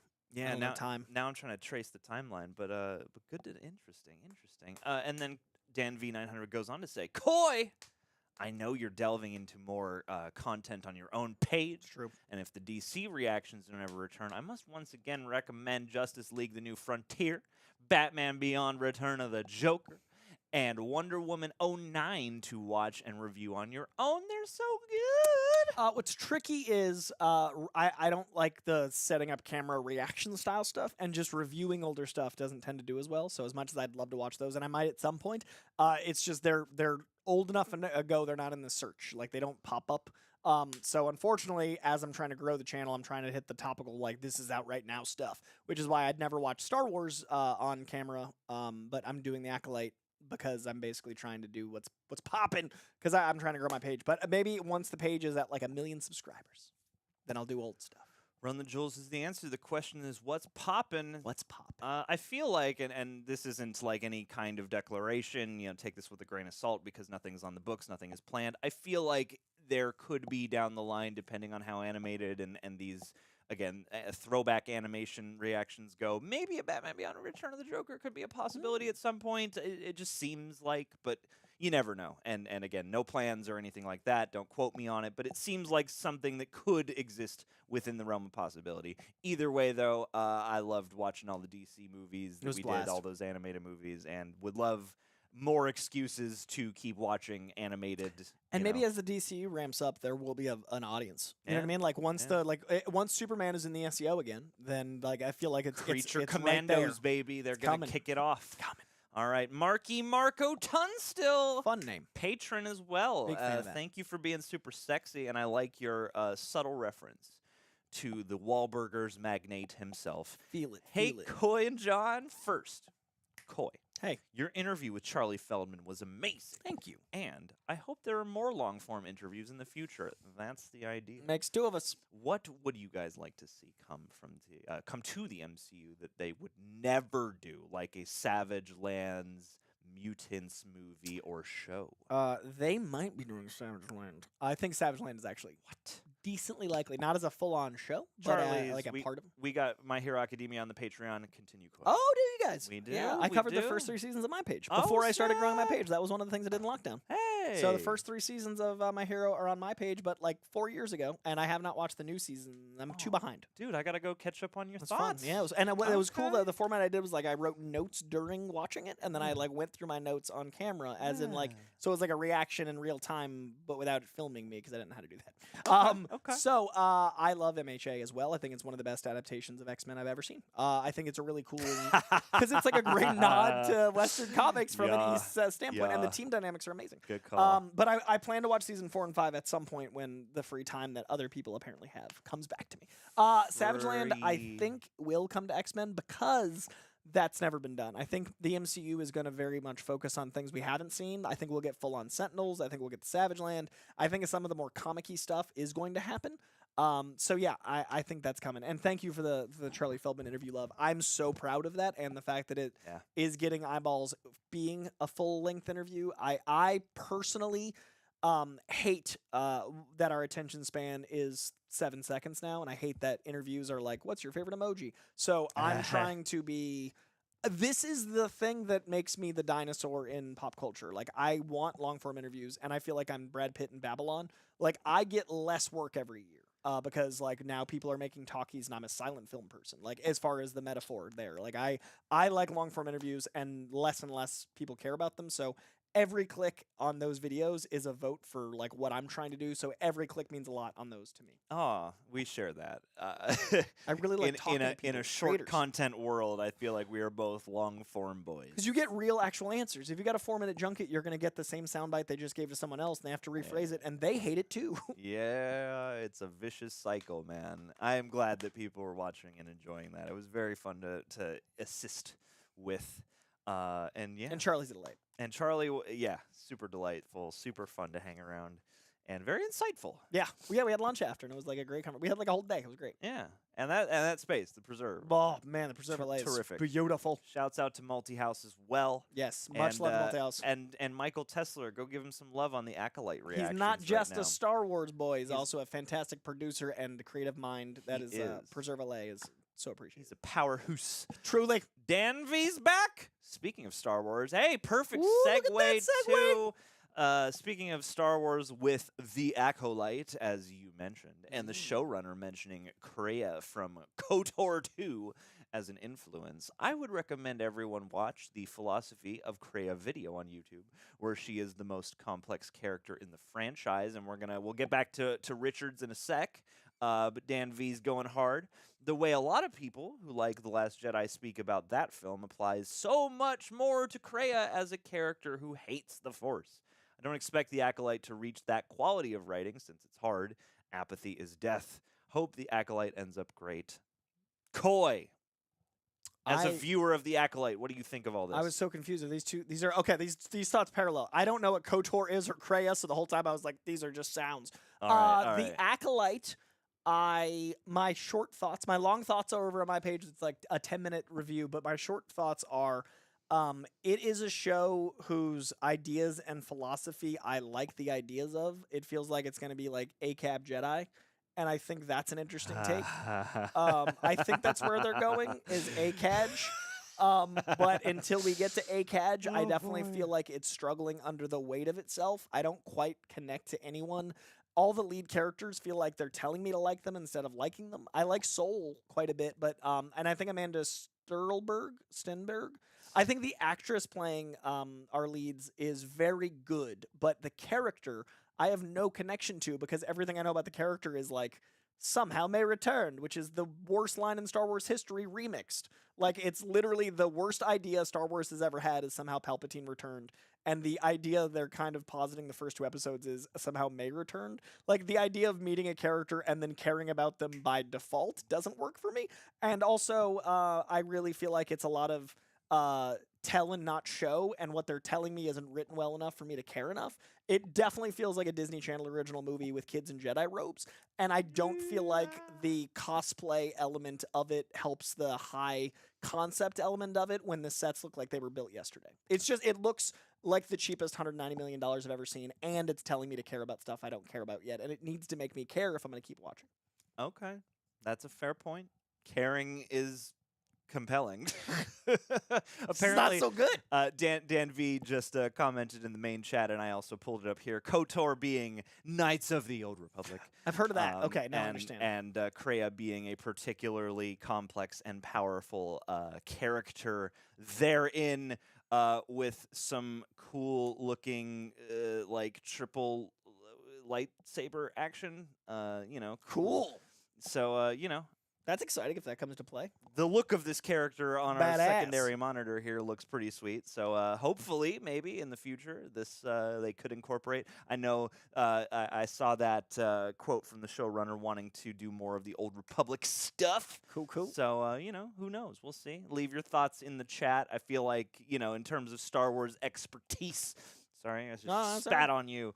I think we are a little out of our elements here. Yeah, I didn't know some of those terms. I just and I want people that are enjoying it to keep enjoying it. It's just not everything's for everyone. This show wasn't made for me. So like people that like it, I'm stoked for. It's just like I know a lot of people don't like Eternals. I love Eternals. So it's the same thing. I have no problem with people liking it, and I'm stoked for the team that made it. It's just not my thing so far. Ain't trying to yuck nobody's yum. Not at all. The Richards art. Sorry.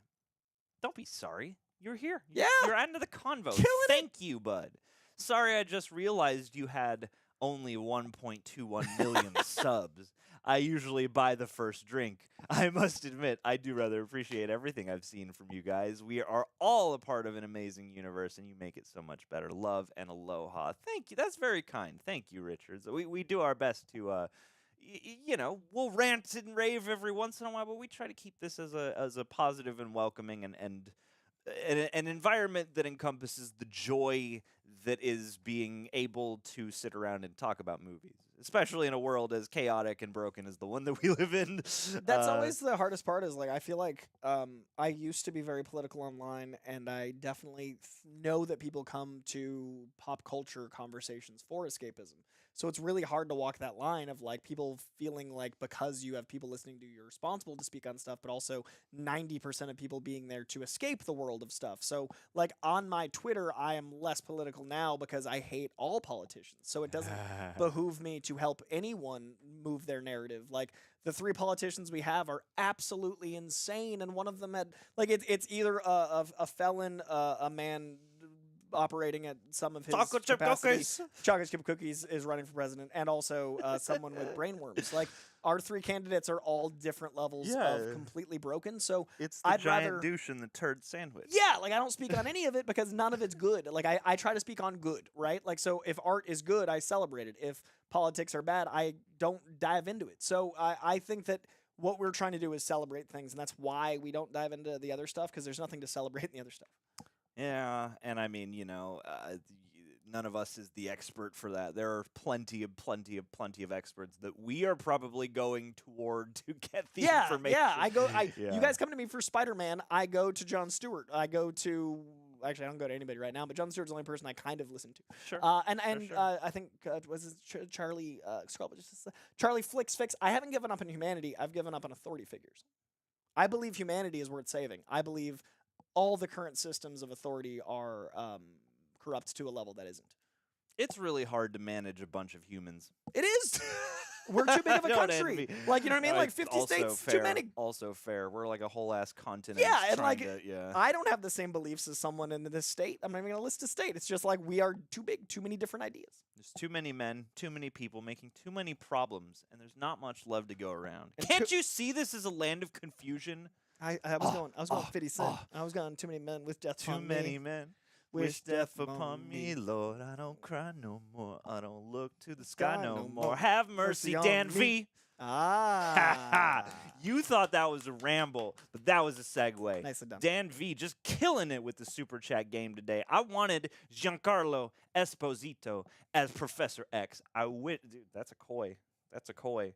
I wish he wasn't typecast as a villain like that. Yep. Raimi saying he wanted to be asked to do Secret Wars in April, which I know is Avengers 6, and Levy possibly getting Avengers 5 isn't as interesting of a choice to me. I get what you mean in that, like, Shawn Levy seems like to me it seems like the kind of like, yeah, that makes sense. But also, I do somewhat disagree in that, like, I feel like he's got, like, the vigor right now to make a pretty punchy, fun Avengers. But also, I mean, sure, like, would a Destin Daniel Cretton or a Ryan Coogler be an interesting choice too? Would a completely off the beaten path choice be interesting? Sure. But I feel like, especially with an Avengers, you know, there's much that can be said about the weird interplay between, like, when they get more independent directors to do these giant studio movies. Like, sometimes that's cool because obviously you want some of that sensibility, but are they really able to apply that sensibility? I feel like for an Avengers movie, you do sort of need somebody who we know can handle the big production and who can handle the committee. And I feel like Shawn Levy is one of those guys. I'm very, like, Sam Raimi seems like a gamble in a sense to me for one of these movies because he has such a distinct sensibility. And yes, he did give us, like, the OG Spider-Man movie and Spider-Man 2 and 3. I want Spider-Man 4 before I want Avengers 5 with him. Sure. That like his specificity of it. Agree. And like, I'm not even a Toby guy. I would be more excited for that, for show. Marky Mark Tunstill's He's back. Thank you, buddy. Appreciate your generosity. I've loved X-Men for over 20 years, so I'm ready for it. I would love a Disney Plus show focused on the school students and teachers. In that vein, are the students getting legit diplomas? I love this question. I doubt the X-Men have college degrees to teach real subjects. Do you need to be certified to teach? I love the idea that there's like a GED for, like, you know, there's like different tiers of, like, did you graduate from Xavier's? Did you just leave high school and get like what does GED stand for? Your general education degree from, like, like, I love the idea of, like, tiers. I also love the idea of, like, a ceremony. Let's get Xavier Elementary. Let's do Abbott Elementary. I want that bad. I'm so excited for what the MCU does because I think they'll go into some of these insane, weird places, especially how big I think the X-Men are going to be. I do think they have probably some certification because Xavier does deal with the government. And there are, you know, like, he's in meetings and stuff and helping things. So I imagine you'd want Xavier School to allow you for work, but also do, like, mutants get jobs? Like, is there a labor market? I don't know. Good That's very question. interesting. I love that. Good question. This is fantastic. Oh my God, I love it. I just want to, I want to see a graduation ceremony in one of these movies. Please. Instead of them all having to fight some massive We threat. finally celebrate education. I just want the kids to be stressing about finals. That's all I want. ask. Dan V closing out the super chat or the stream labs, and then we'll get to the last of the super chats. I see you. It's been a busy day. It's been a busy day. It's been a busy Moving day. and grooving. You guys are crushing it. Dan V. Lobo is the character I've only liked in the Superman animated series and the Justice League series. He stinks in everything else. My favorite written Deadpool is in Uncanny X-Force by Remender. Great series where he doesn't kill kids and is Evan's hero is even a hero? Evan's here, like Chris Evans. Like I assume he's saying Cap there. He's Evan's hero. Insane. They kept Evans dead. Oh, for now. For now. I think that Uncanny X-Force is one of the great X-Men comics of all time. Rick Remender is one of my favorite writers. I think Uncanny X-Force is a great jumping on point, and I do love how Deadpool is used. Like, he's a mercenary and he's a piece of crap, but he's also got honor and loyalty. Like he's and that's why I like Deadpool. Like he's got his own code, as broken as it is. It's a code. And yeah, I think Chris Evans is Cap admiring some of those elements is always really kind of fun and ironic. And that's why I love like the Deadpool saluting Captain America's photo, even in the trailer of Deadpool 3. Like that's very Deadpool. Like he does in the comic books. An evil Captain America convinces Deadpool that he's the Captain America and sends him on a mission to kill Phil Coulson. Coulson dies in the comics by Deadpool's hand. Ah! Yeah, so it's crazy. Oh, justice for Phil. It's the thing. Got loyalty, got royalty inside my DNA. Gavin, thank you for jumping in. Closing out the Streamlabs this time. Do you think, I think sometimes, I think, as much as I can, that we will be introduced to a new Wolverine in this movie that may have the potential to replace Hugh once he is done for good? Or are all the Wolverines going to be Hugh Jackman playing them, such as Patch? I think they're going to do a really fun thing where there's a ton of Wolverines, and one of them will be our MCU Wolverine, and we won't know which one. And this is like secret, it's like large-scale market testing. Right? Like Russian roulette. Like, which one's going to be the bullet? Like, I think that's a fun way to do it, and we've never had an opportunity to do that before. I feel like that's the most effective way to market test these things now is literally, like, float an idea. I wonder how much, like, rumor mill is the studio going, hey, this is actually what we're considering. Just see what like in The Departed when they're like, let's say you did this and find if it comes out the other side and who's the rat in the group. They're all Jack Nicholsoning. Yeah. Oh my. Whitey Bulger's running Marvel. I saw a clip last night of Matt Damon talking about Jack Nicholson. Like he's talking about one of the scenes he executes somebody on the page. Just says like, you know, he shoots the kneeling man on the ground.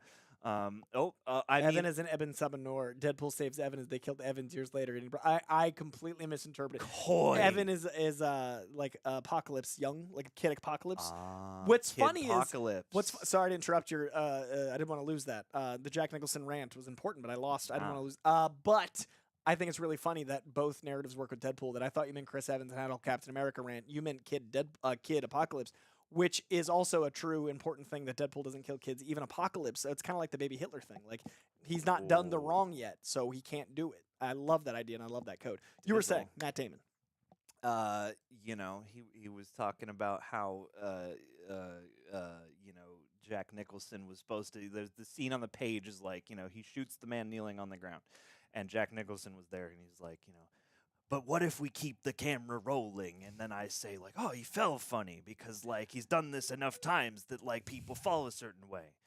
But what if we kept the camera rolling even more? And it's just, like, him building out this, like, twisted, weird little scene of just, like, and what if we keep the camera rolling? Until he's finally, like, you know, and then we cut there. And then, I don't know. The story's better than I'm. And I think, like, a third of it made it, but they filmed the whole thing. Yeah, The Departed is one of my favorite movies ever. The Departed, of course it is. It's. I mean, yeah, it's my. When you're born in Boston now, they hand you a Blu-ray like in your little swaddling.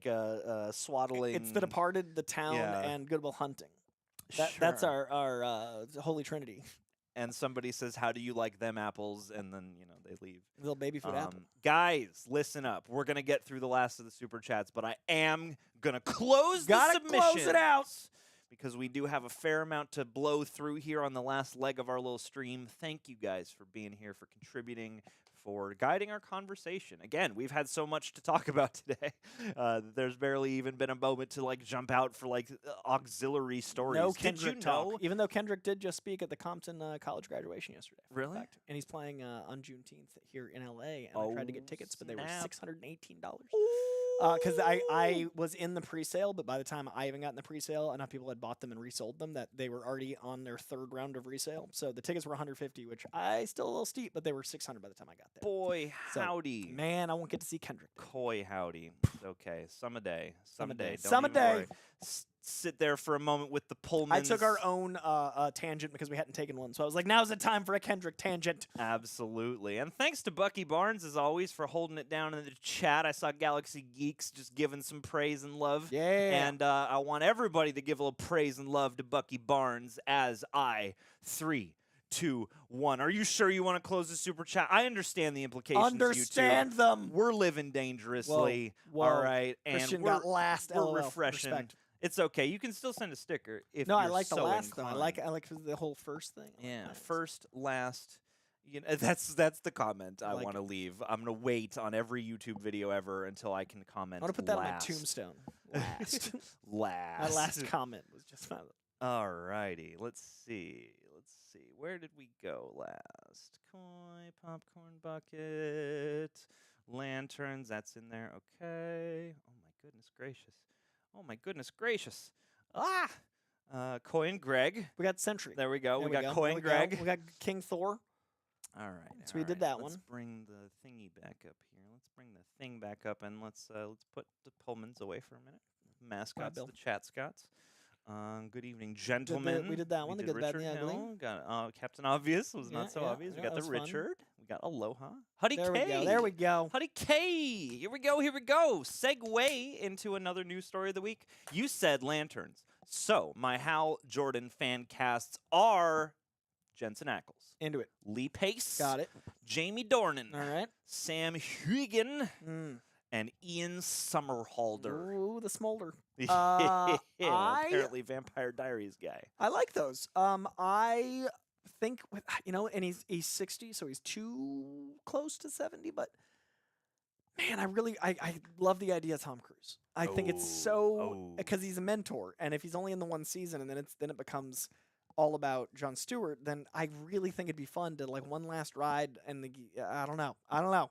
But of those, my favorite is Jensen Ackles, because he loves the con culture. He's such a comic book dude. He's in like he cares and appreciates all sides of fandom, and I really feel like that I want someone, if they're playing Hal, to be in that space.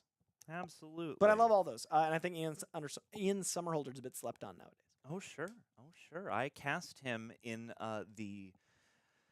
What was it? I wrote when I heard they were making a Battleship movie. I wrote my own version. Oh, of course, naturally. And he was the lead in it. As you do. You know, the smolder holder. I was cast.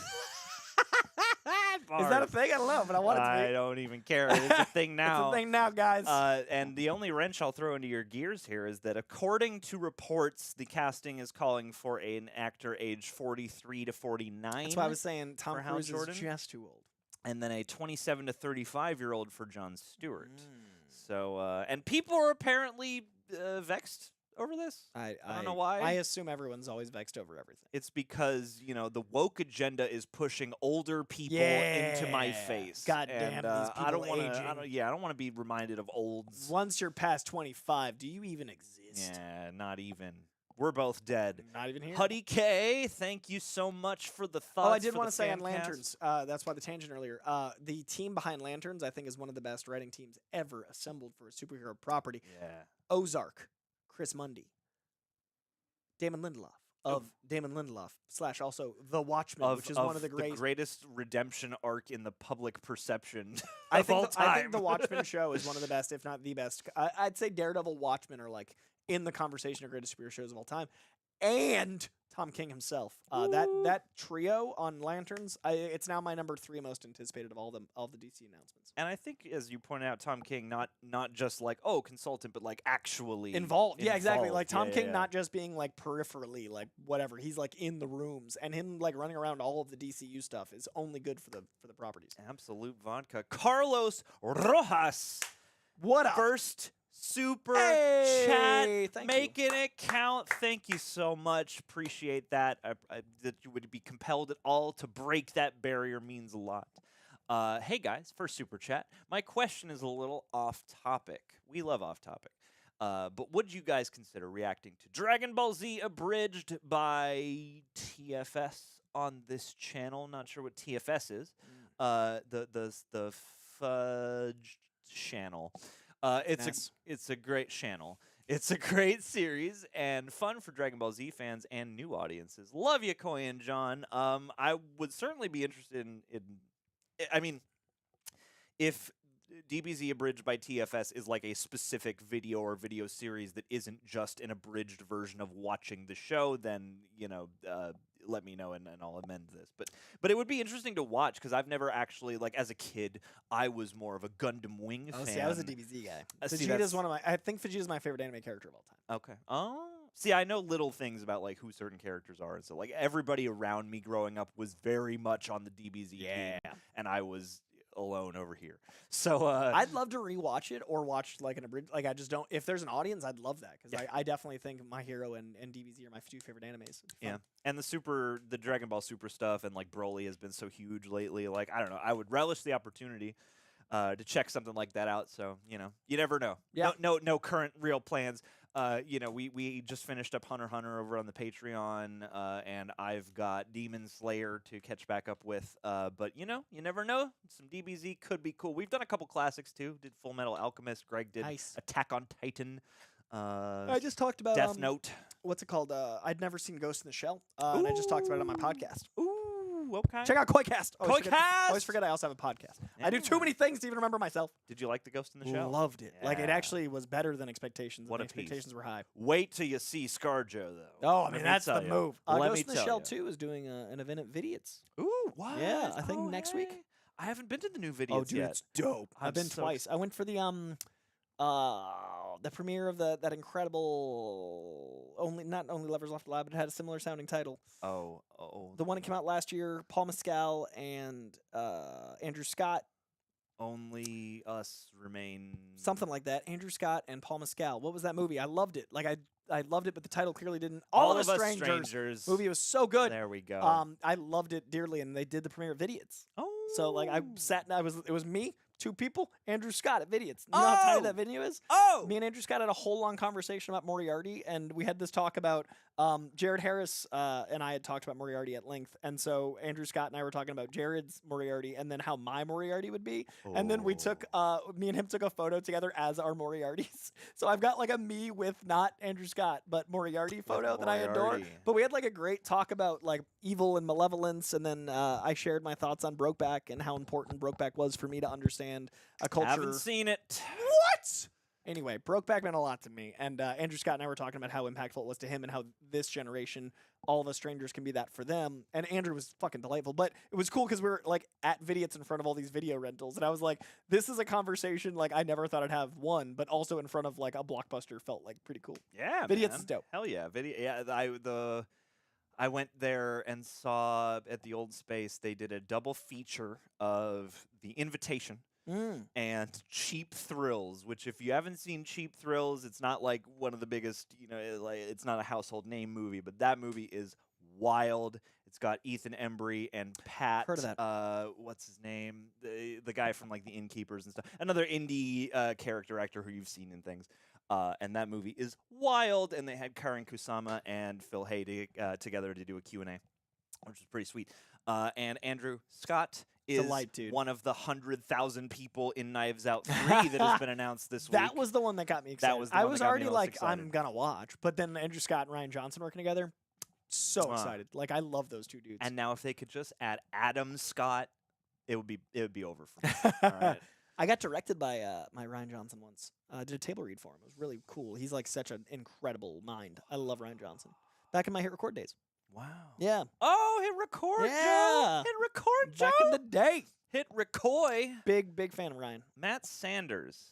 Speaking of Coy. Hey, I know him. Sorry, I would ask you about these things. No, all day. we've gone too long. Matt Sanders, appreciate you jumping in on the super chats, being so generous. Thank you, Coy, for sharing my popcorn bucket meme on Instagram and Twitter. What meme is this, Coy? It's the one where it's the Wolverine walking away from Scott and Jean in the background, and the Wolverine has been taken over by the bucket. Not only did I share it, but I made sure to keep your watermark in very consciously because it initially cropped it out, and I reposted it with the watermark because you made it, not me. So I'm glad to have found you because I wanted you to know I appreciate it because I thought it was very funny. It actually that tweet got picked up by a couple what's it called like editorial sites because my Google name popped up and I was like, oh, I got mentioned. It was man, that was like a week ago now. I use Twitter too much. Look at all these. I was gonna say I gotta go to your media column. Yeah, let's see. I'll find it eventually. It's gonna be there. Wait, nope, I thought I saw it. There it is on the right, right above Tom Hardy. Nope, there you go. Hey, all right, I'll find a way to get this on Comic screen. Wars Moss. 1.3 million people have seen this meme. Ooh, live Moss, Coy. The live power Moss. of Twitter is crazy. 1.3 million people. Here, I'll put that up on the screen for a second there. But I'll read this in the Richard, meantime. Yeah, Do please. you know the Richard says? Big Fat Liar by Shawn Levy came out as I worked in events in backlot of Universal. A gift. I gift that movie to fam. Got Got to get cool points. Dude, that's awesome. 1, that you worked on the back lot. 2, did not know Big Fat Liar was Shawn Levy. 3, Paul Giamatti Blue is one of the most hilarious images, I feel like, today. Everybody still talks about that from that movie. Old Frankie Muniz. So that is awesome, man. Oh, Frankie. I've never seen Big Fat Liar either.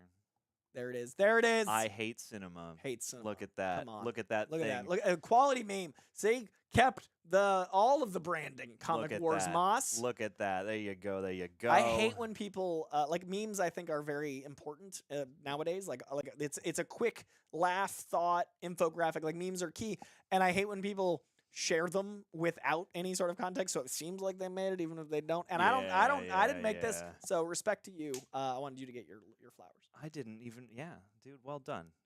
I'm not to bat my own back. I'm just as a cautionary tale to other people. Don't crop out other people's watermarks if you didn't make that shit. You could be on knowyourmeme.com. Yeah, now, thanks to earn Coy's that diligence. I'm trying to, I use Twitter to fight people, but also share memes.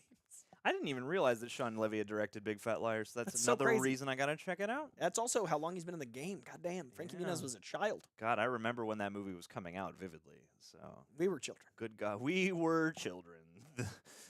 That's my favorite war movie. Ion Blush. Thank you. Another person holding it down in the chat week after week. Appreciate you so much, and thank you for your generous contribution today. Guys, I really love the idea of Shawn Levy directing the next Avengers movie. He's good at making grand-scale movies, and he can dabble in horror, Stranger Things. I want some horror elements in the next Avengers movies for show. I agree. We need more spooky MCU. We need more horrific things to happen. I think spooky is coming. I think Midnight Suns. I think the success of Werewolf by Night. I think Blade. I think we're going that direction. I also think it's smart for them to pivot into other genres that are evergreen. I think Halloween is like, we all love Halloween season, and like those movies get replayed a lot. So make a Marvel movie that'll get replayed a lot. What's funny? Just every time someone mentions Blade now, I'm just like, is it real? Is this movie real? Will it happen? Is this movie going to actually happen? Like, I am very much expecting it to go through multiple more changes. It's been delayed more than New Mutants. And probably a recast. Yeah, I love Mahershala's going to Jurassic World now. Yeah, when they announced Mahershala the same week as the rewriting of the thing, I was like, well, those things related. I feel like that might be because of that. Yeah, so I don't know. But either way, would be cool. And yes, I agree, though, with your sentiment, Ion, or Ian, if I'm going way too hard on the E. Yeah, it is a choice, Shawn Levy, that inspires confidence. I feel like he'll bring some zap and some flavor, but also be able to manage the grand in a way that doesn't feel like he's way out of his element. Michelle Mabel, thank you for joining in the chat and oh, hey, you're in Canada too. What's up? What's been your favorite horror movie of the year so far? God, I don't know if I've seen any new horror this year. I saw a movie that it comes out till September that was real good. What is that? I know what one I'm dying to see the most. Oh, can you not even say I think what I can say it, but I can't say anything else except that I've seen it, and I'll give a thumbs up. Okay, what do we got? What do we got here? I think I can. Don't get yourself I won't get in trouble, Coy. just in case. Just in case. I saw a movie that comes out in September that's real good. Don't get yourself in trouble. What one are you looking forward to? I am really looking forward to seeing eventually In a Violent Nature. From the perspective of? Yeah, like, I don't know, just the idea of that and what I these days actually don't really watch a ton of trailers anymore on my own time, especially for things that I know I want to see or whatever, especially if I'm hearing buzz or whatever it might be. And that's definitely one where I'm like, oh man, I cannot wait to get a chance. I don't know if that'll become a video. It seems like the kind of thing that maybe could if it gets that much cultural traction. I don't know if it really will. But yeah, I'm really excited to see that. I'm trying to think, man, Godzilla -1 kind of has horror, but is more of a monster sci-fi movie, so to speak. I wish I had a better answer for you. I feel terrible because Alien Romulus, I'm really looking forward. Same. There's a lot I'm really looking forward to, but I feel like especially Civil War is a horror movie, man. That movie is intense. I love Civil War. Gotta see that. I mean, that could become a video at some point. You never know. God, Yeah, if not a I lot of think of horror yet something this year. else, I feel like such a failure at this moment. Lisa because Frankenstein was fun. I don't know if that's horror, but it was like in that I want to see that wheelhouse. because that's the problem. Is nowadays I'm in the business of sort of like, okay, I'm not gonna go see something until I know somebody's already done the video or whatever, Right. And it's not, and you know, just as often for like the opportunity, like I think those things are fun to check out on camera. So yeah, I feel like. I probably haven't seen any new horror lately, and this is my call to do so. So, Michelle, I'll put it back to you. Recommend me something. What is your favorite horror movie that you've seen so far this year? I just realized something. What's that? We haven't had an official release of the Wolverine cowl yet. Ooh, we haven't. Meaning the Wolverine popcorn bucket is the first official look at the MCU Wolverine cowl. I would have it no other way. That's why it's so on the thumbnail. Funny, here. dude. That's why it's on the thumbnail. Our first official look at the screen accurate Wolverine costume, officially. There's lots of leaks, but the first official one is that popcorn bucket. Oh my god! And you know, it's. I gotta get my That's hands on so one. fun. Did you get one? Are they gettable now? I might have 3, but they're not the same. What? There might be 2 more coming. What?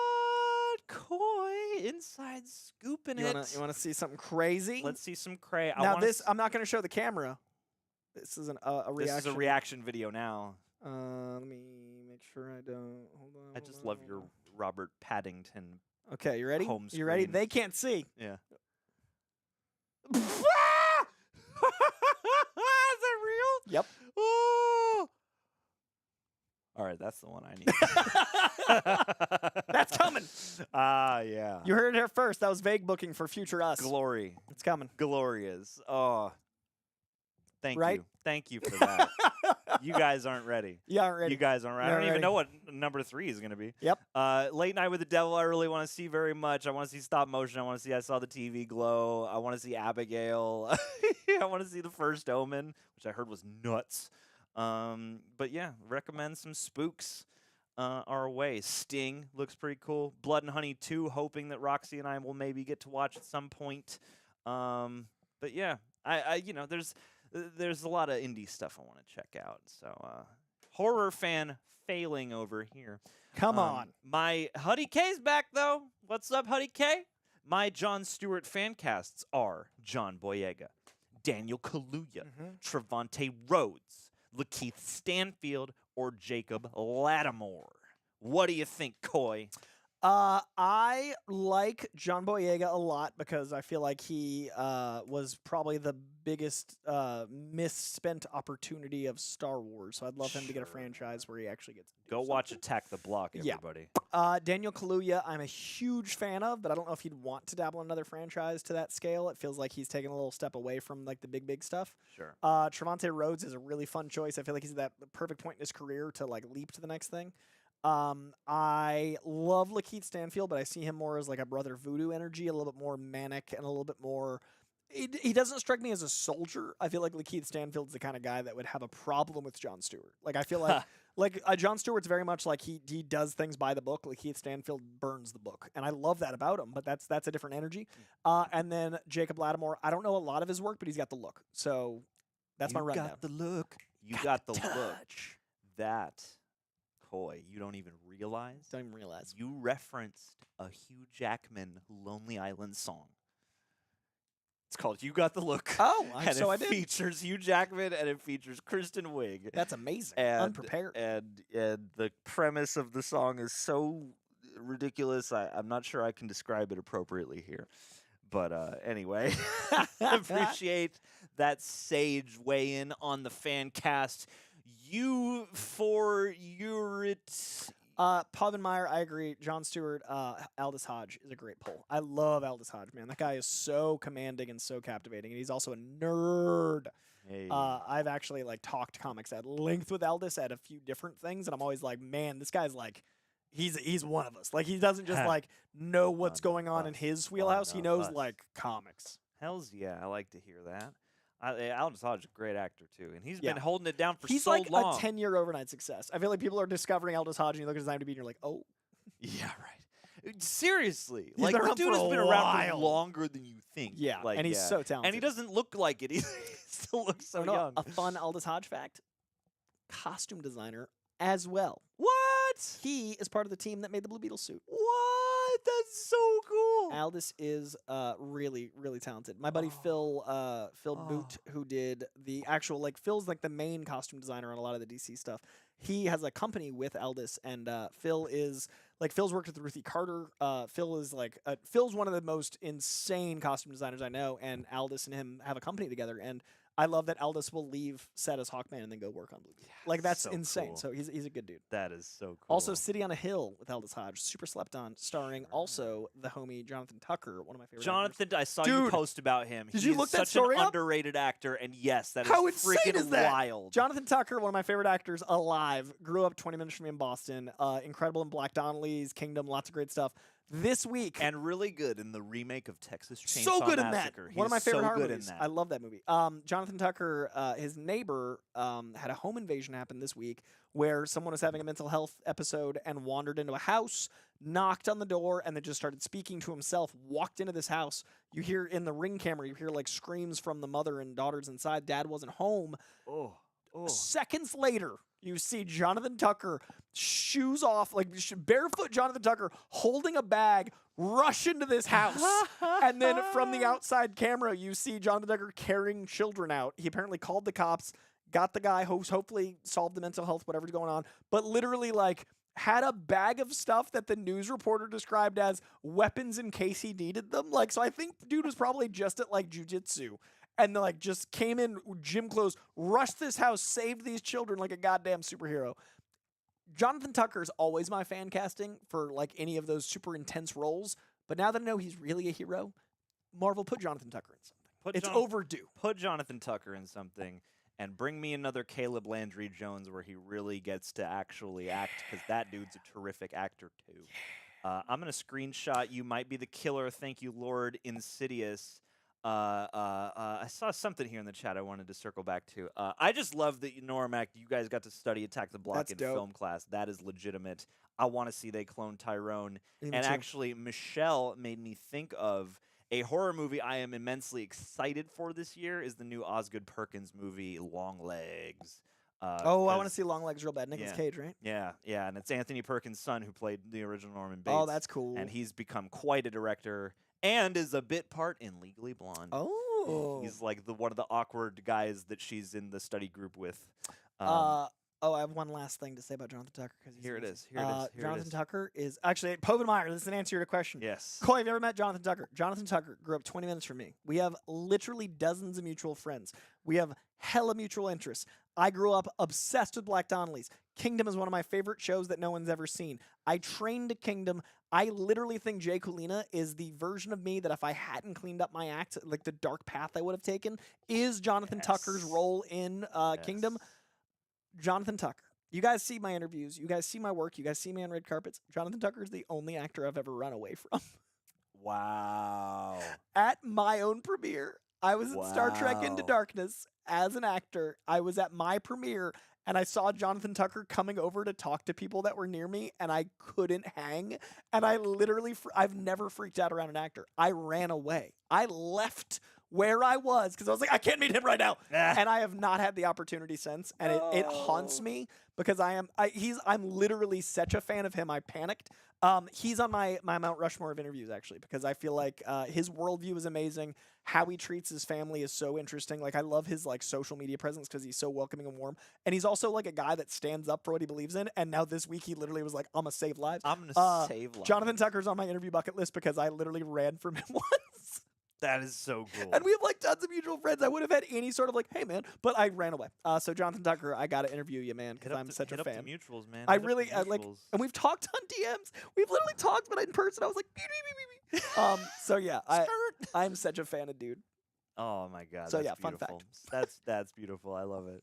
Also, 5 seconds coy. Dave Bautista as Vandal Savage. Go. I'm really into that. Dave Bautista over at DCU totally makes sense. I honestly want him to be a big part of whatever James Gunn builds. I think he's a much better actor than people give him credit for, especially if you look at like Blade Runner 2049. Like what he brings, Vandal Savage is a character that if played poorly would suck. So you need someone like Dave Bautista. So I'm actually into that. Absolutely. Nosferatu the Richard. Very excited. That's one of my most excited for the year too. And apparently Jonathan Majors is currently available for Green Lantern. Bradley Pooper with the Martin Short. Wow, and the cheeky face with that comment. Like, oh my God, love this. Okay, anyway, let's get back to the supers because we got to get out of here at some point, guys. We got stuff we got to go cry into our tea. We do. Anyway, it's time. Why for your Why for you, right? Oh, this is their first one. Remember, I shouted that earlier. Hey, which new to-screen characters? New to screen. Like, which new to screen characters would you like to see? Would you like to see cameo in an MCU project with the multiversal meta plot? I want to see Captain Britain. Old Henry Cavill. New to screen character cameo. Yeah, dig deep. Always Chamber. Robert Pattinson as Chamber is a dream of mine. Ooh. Chamber. Dude, look this. Oh, you don't know who Chamber is? No. He's got psionic energy blowing out of his face. Whoa. He has to speak through telekinesis because he doesn't have a face. Cool. How dope is this dude? Oh, are Chamber. you sure you don't want Tom Hardy to play this character Tom Hardy to because play he everyone. never has a You face? can't show the bottom half of his face, and he's British. And he's British. Okay, let's see. Ben Reilly would be hilarious in the MCU in a Deadpool cameo, right? Like a clone of Spider-Man. Like have Tom Holland show up, and then have another Tom Holland show up blonde. New to screen. You got anybody? So many people are Beyonder in a tracksuit played by Mark Hamill. How about? I mean, you know what I'm gonna say. I don't have any. Solomon I don't Grundy have and any. Deadpool. Yeah, give me the amalgamated Solomon Grundy. Give me a man spider. Hold on. Let me look up a list of characters that haven't been introduced. There's on so many. screen. I don't feel like I can come up with anything that's like truly like, oh wow. What Those cool, are my three. I believe in you. I'm gonna read the chat. Boom Boom and Valeria Richards is fun. Sleepwalker Nadeem wants.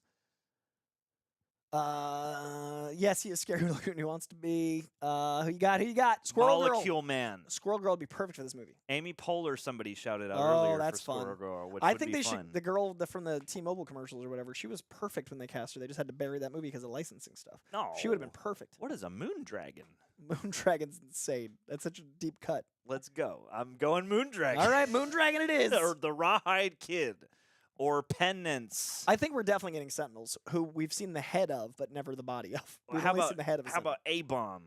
A-Bomb? Ooh, I like Joe Keery as A-Bomb. Oh, Phantom X would be hilarious. Phantom X. Somebody I saw recently on the Hot Ones was like Keanu Reeves when, and I was like, that's the best possible, Hey, Brother Voodoo! Screen Rant, you're That's who goddamn I right. want is Brother Voodoo. I don't even know much about a character called Brother Voodoo, but I think that would be my kind of character. Deadshot Bike Riders is so good. I'm seeing it again on Monday. Hey, I want to see that too. Real good. Get Austin Butler in the MCU. Charlie's Flicks Fix.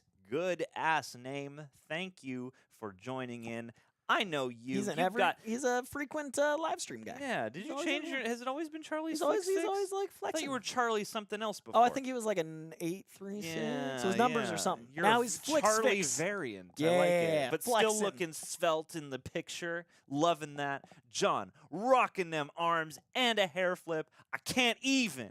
I brought both my arms today. Both of them. It's important. Coy and Greg, they got such gains, but I'm out here doing more physical, picking heavy shit up and putting it back down. Yeah, it's really good for your brain. Every time you add more stuff, like you take time or energy out of somewhere else, but it has been net good for my body. Like You'll live longer, so you're actually getting more. Yeah, I'm excited. I'm That's how I always see it. If I could sleep like a normal human now, that would be good. But just like consistently pursuing the gains is a good. Respect. And Giga Chad John 2024 is coming. Don't even trip. Get it. But I appreciate it, and always keeping the hair flippy.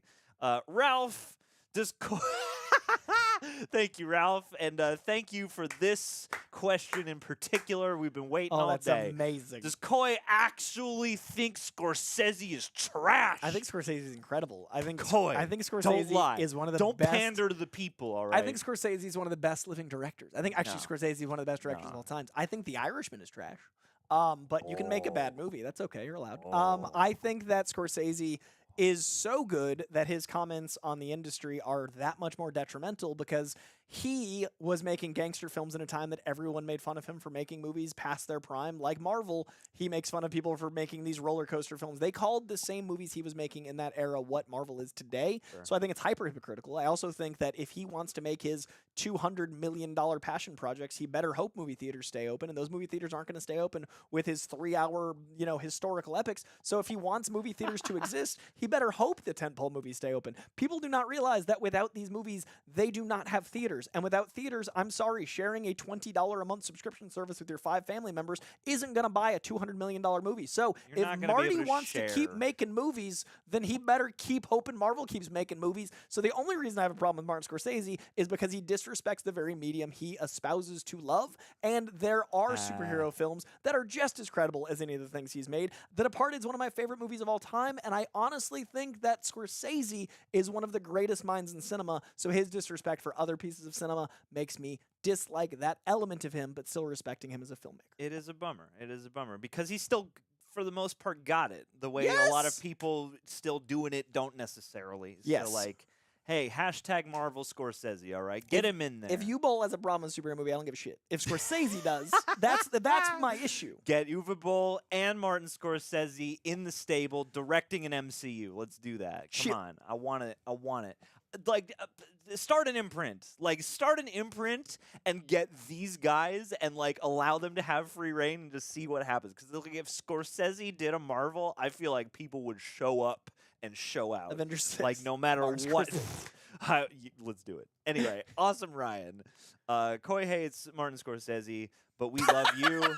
And I wasn't listening during any of that. Clearly, yeah. It's obvious I do. Awesome, Ryan. You're awesome, Ryan.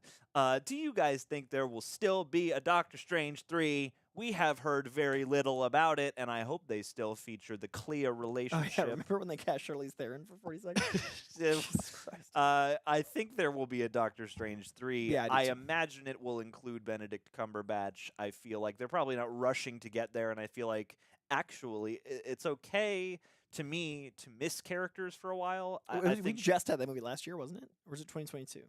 It was recent. It's more recent than it feels. Okay, yeah. And I think it's 22. Okay. And yeah, like I feel like right now in this day and age, I think there is a kind of weird push and pull between like how much time is too much time, because a lot of stuff comes out like really gapped out now in a way it didn't necessarily before. Like, oh, now you might wait a couple years for the next season of whatever that is, or the next movie in a franchise. But yeah, I expect at least a Doctor Strange 3 with Cumberbatch. Clea, no idea. Could easily just be dropped and moved on to something else. Do you think we will see her? I think we'll see her. I think she probably had to sign a contract for a few. I think Charlize Theron really, really loves playing, and I feel like her intensity. To shamelessly name drop, I have talked to Charlize Theron at a couple events, and she's always so happy that people treat her like a person, because I feel like she's like a 6'1" goddess. So it's a lot of times people have this like reverent fear of her, and she's so funny and fun and like just joyous. So I think she wants to do things like this and Long Shot and things where it's like, let me play, let me be like, I know I look like this, but I'm just playing. So I honestly think she signed on to Clea because she wanted to do something in the MCU and play. So I'm excited to see her get to. She's in Fast and the Furious on purpose. Like she's like, she likes this stuff. So I hope so, and I hope it's I hope it works for me narratively better than the I reveal and then invalidate it. Like, I hope Clea gets to actually do something, because Clea's really heavy in the comics right now. Clea's married to Doctor Strange. Ooh. They have a really cool arc. Like, the last 2 years of Doctor Strange comics have been very Clea heavy, so I hope that follows suit. Absolutely. Good call. I like that. Who do we got? And don't worry, Dance for Live. We will get there. Don't worry. We're blowing through right now. We're in the final legs, but we will get to that, to you. And apparently Andrew Garfield is going to be playing Jesus Christ in the new Scorsese film, Ooh. which makes me think of an underrated Scorsese film, Silence. Go watch that shit. And then go watch Shogun after. The Spider-Man to Priest pipeline is not talked about nearly enough as the Mary Jane to tennis pipeline is strong, but also the Spider-Man to it's that right there. is a video essay you need to do. That's the video essay we need. That and With everyone's great power comes great responsibility. Truly. And everyone's been also making a how do we save movie theaters video essay, and I think your take on that would be fascinating. I thought about doing one, and then I felt like it was very self-serving, but now that it's like I should. Should. Everyone's everyone's doing it. Everyone's doing it. Follow the crowd, Croy Crowd. Timinator Songs official channel. Thank you for the moment of silence. We very much appreciate it. That was a moment, right? It was. That was a moment. Thank you. Christian Unpronounceable, remember to like the stream if you could. We would appreciate it. It helps with the replay value. Thank you, Christian, for holding it down. You were, I can confirm, the first person in the chat today. Synced it. Or at least the first person to show up and write first. Yeah. So we appreciate you very much, and I hope your day is continuing on a lovely clip. Never lose your nerd. It's good to hear from you. Never lose you in these live streams. Appreciate you. Been waiting for y'all, just saying hi. Thank you very much. Aw, you guys. I appreciate that very much. Hello to you, and I hope you're having a lovely Saturday. Movie theaters are like a second home, Michelle. And I'm glad some people still love them.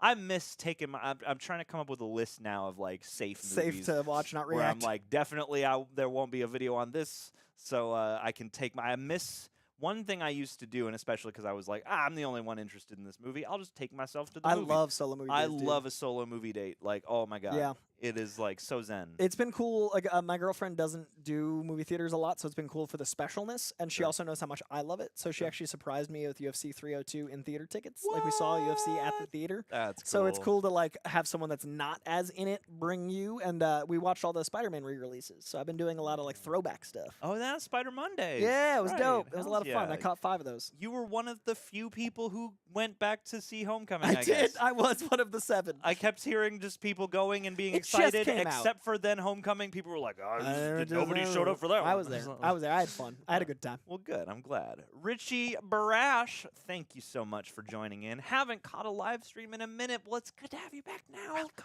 You're always welcome, and if you leave for a little while, we don't resent that. It's a big world, and there's lots of stuff to do with time. Hope you boys are doing well. Loving the great question interviews, Coy. John, keep Johning. You keep Johning, I'll keep questioning. Thank you, Richie, man. I honestly, I know it's kind of counter-programming to what Real Rejects is currently, but us growing means a lot that you guys are accepting of different stuff. Like this is, the trailer stuff, so great. The movie stuff, so great. But I know those are more simpatico, like reacting to a trailer and then reacting to a movie. So the fact that you guys are watching stuff that is not reacting at all and is literally a different kind of thing that's also kind of dying out means so much to me, because not only am I fighting against like short form, not only am I fighting against like who watches creators talk about creating, but I'm also fighting against like the algorithm going like, wait, this is a reaction channel. What are you doing here? This is a different kind of thing. This doesn't belong What here. do we do if they're not playing a clip and talking to? So I really appreciate every one of these That's a Great Question nods. And if you haven't seen any of them, anyone in the live stream right now, please. I'm so proud of the Charlie one. I'm so proud of the Rob Liefeld one. I'm proud of the X-Men Directors one. We've got one hopefully dropping in the next 2 weeks. That is another actor. That's pretty exciting. So there's stuff to come, but I also I know it's not what you guys generally click on this channel, so the fact that you are really means a lot. And I know that it's a different format too. Like I saw all the comments were positive so far, 90%. I'm gonna say all, but like one of the comments was like, "What a strange opening for Real Rejects," and like it's fun to kind of play around with different tones and stuff. So I hope you guys are liking it, and I really thank you. I love variety and I love long form, so I'm here for it, Coy. Absolute vodka. Thank you, Richie Brash, and thank you guys for sounding off to just like there is throughout this stream and again renewed now love for the Charlie Feldman interview. And if you haven't seen it yet, go check it out. It's a good one. Jason Marbach, thank you so much. Don't have a lot of spare cash right now. It doesn't matter. Thank you. Whatever, the fact that you wanted to contribute it all means the world, and don't break your bank if it's gonna, hurt your long run, please, by all means, take care of yourself first. Oxygen mask. Don't have a lot of cash to spare right now, but had to drop a super chat for based conversation. Free Palestine. Love you guys. Absolutely. We like to keep it based. We were blessed by the based god himself, Lil B. Lil B took care of us. Yeah, which apparently I was just reminded of what was it? Was it Kevin Garnett? Who did he curse? He cursed a basketball player in a diss track, and he had to go lift the based god's curse. I remember this vividly. We're gonna make this since you were kind enough to not ask a question. I'm gonna ask a question to John and use this time. Houdini. I haven't heard it yet. I've been saving it to make a. I've been wanting to do. We talked about it a week ago. I know. I saw you in the wild and we discussed it. Okay. I know. I'm gonna try and watch. Gotta make a I'm video. gonna try and make a video. Okay. It won't go on the main channel. This is my follow-up. But I want to do it for Patreon. Okay. At least. And the music video is dope. I feel like Greg has probably already seen it, and Greg's schedule is like is like the demon house from Demon Slayer, where it's just always moving and changing, and it floats in midair, and it's like endlessly complex. Today's John's. I looked at you. If you're Greg, so he is John. Today is Craig's anniversary, so he is enjoying some time off. Anyone in the chat wondering what Greg does on his days off? They're not common, and one of them is his anniversary, so he's spending time with his lovely wife. His lovely wife. Shouts out to the olive branch. Also, I want to give some love to Batet Foley's 1939. It's a vaudevillian show here in LA. I brought Greg and Olivia to last night. I brought a whole gang. We had a little triple date. I brought my two friends, LJ, Cole, Greg, Olivia, and then my lady to watch a vaudeville show last night, and they were kind enough to give us pretty amazing seats to the show. So much love to those fine folks over there. If you're in LA, it is playing at the Montalban Theater in LA in Hollywood proper, and it is a blast. It explores all the different Batman villain archetypes through song in a really fun and interesting way, and the song choices were great, and it's a blast. All right. I'm excited to go check it out. It's dope. Sorry, I totally took over there for a second. 2 rants in a row. It's all good, man. I'm just seeing all the Houdini in the chat and feeling like I've let you down, man. It's okay. You're gonna make a reaction. We're hip hop. Gotta get there. I know. I want to talk about it. I want to find a way to do more music related stuff again because I do love the music. But thank you, Jason. Appreciate you and stay based. Appreciate that when things do get real. People are appreciative of that and open to that as well. So, absolutely. The Richard, DPW, Deadpool Wolverine. Will Disney maximize and offer a PG-13 for Christmas again? They better not. I hope this is so R-rated that the fucking PG-13 cuts 6 minutes. Yeah, the TNT struggles. They can't find a way to air this thing. I want it to be just messy and perverse and gloriously gory. Yeah. I honestly think Once Upon a Deadpool was a great experiment in how to use Deadpool in Avengers movies. Like, if he is in a universe that he knows he's in a movie, he can also know when he's being muted that he's not supposed to be. Sure. I would have him muted in Avengers films, but keep those Deadpools are. Keep his spice himself. Yeah. And you could even make a self-conscious gag out of that. Yeah, I want that. Like somehow I'm not able to be. I've been censored. Literally. I've been censored. Yeah. I love that. Charlie's Flicks Fix back again. He's back. A tip for Greg John and Koi's tiny shirts. This is a large. It's giving nipple chills. This, I think, is a medium or large. I'm usually a medium, but I'm trying to wear bigger shirts because people make fun of how snug my shirts are. But I'm trying. You have the physique where you're supposed to wear snug people, shirts. They give me crap. All of my networks, Big Thing, Break Room, here, everyone that's the common denominator. You need to bring in like the tiniest little 50-cent like wife beater. You know my goal. Once I'm back in shape, because I personally like being back in shape. I like being between 11 and 13% body fat. I'm currently 17.5, which is the worst I've been in a long time. Personally, failure. I want to rock for a week. Carl Weathers crop tops. Yeah, I want to. Like when I hit my goal of fitness, I want to rock the high short crop top. And I know Charlie's gonna enjoy that. I am jealous of the look. That's the goal. I want to rock a crop top someday as well. It's train with me. Let's go work out. Okay, it's fun. Oh my god, I will. I get a free +1 on my golds, man. Oh, that's right. You're at the golds. I'm a bros, bro. It's the only gym where nobody bothers me. Like, everybody's like, I'm full of rage. Nobody's like. Because I used to go to like 24-hour LA Fitness, and half the people are like, "Hey, how are you?" And I was like, "Don't fucking talk to me at the gym." I'm at the gym. I'm in the zone. I'm listening to some angsty music. There's just a bunch of like angry cops at my gym. I gotta see if there's a Golds near me. They're opening up a Planet Fitness, and I've been sitting around going like, "What gym should I get?" The only thing is, I want one that has a steam room. Oh, mine has a whole sauna situation. It's pretty dope. All right. Just You're saying. selling me on the saying, Gold's Hollywood's, Gym experience. You know, it's pretty great. And then I just got to find a way to make it plausible to go work out in Hollywood. Spider Sensei 72. Bow to your sensei.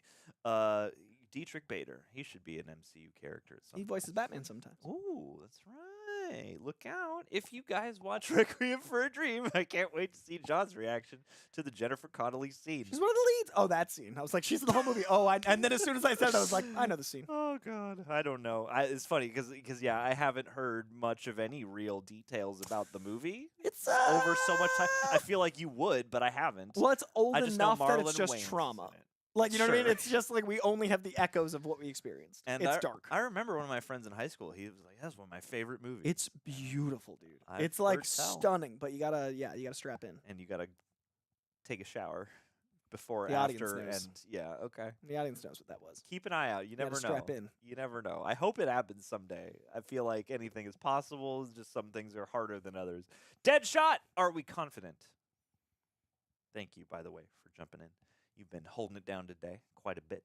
Are we confident that Alien Romulus will bring the series back? Clip of the person avoiding the acid blood in zero gravity looks intense. I think it definitely could.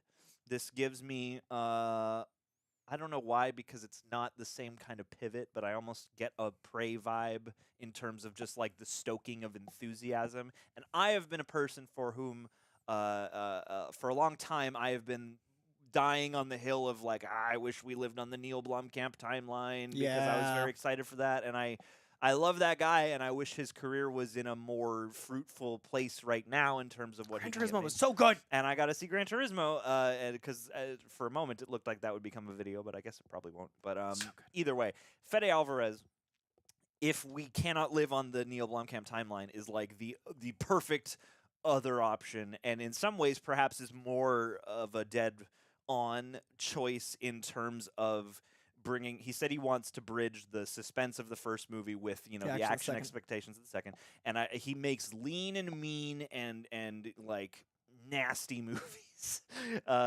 for lack of a more eloquent way to phrase that. And I feel like just the energy coming off of these Romulus clips is that to a T, and I feel like what he's doing here, like, it's weird. It's bringing in lots of elements of his that I feel like are well-trodden ground. He's got sort of a young ensemble, and they are, kind of alone in this ship together. So, like, there's some Don't Breathe vibes or Evil Dead vibes right there.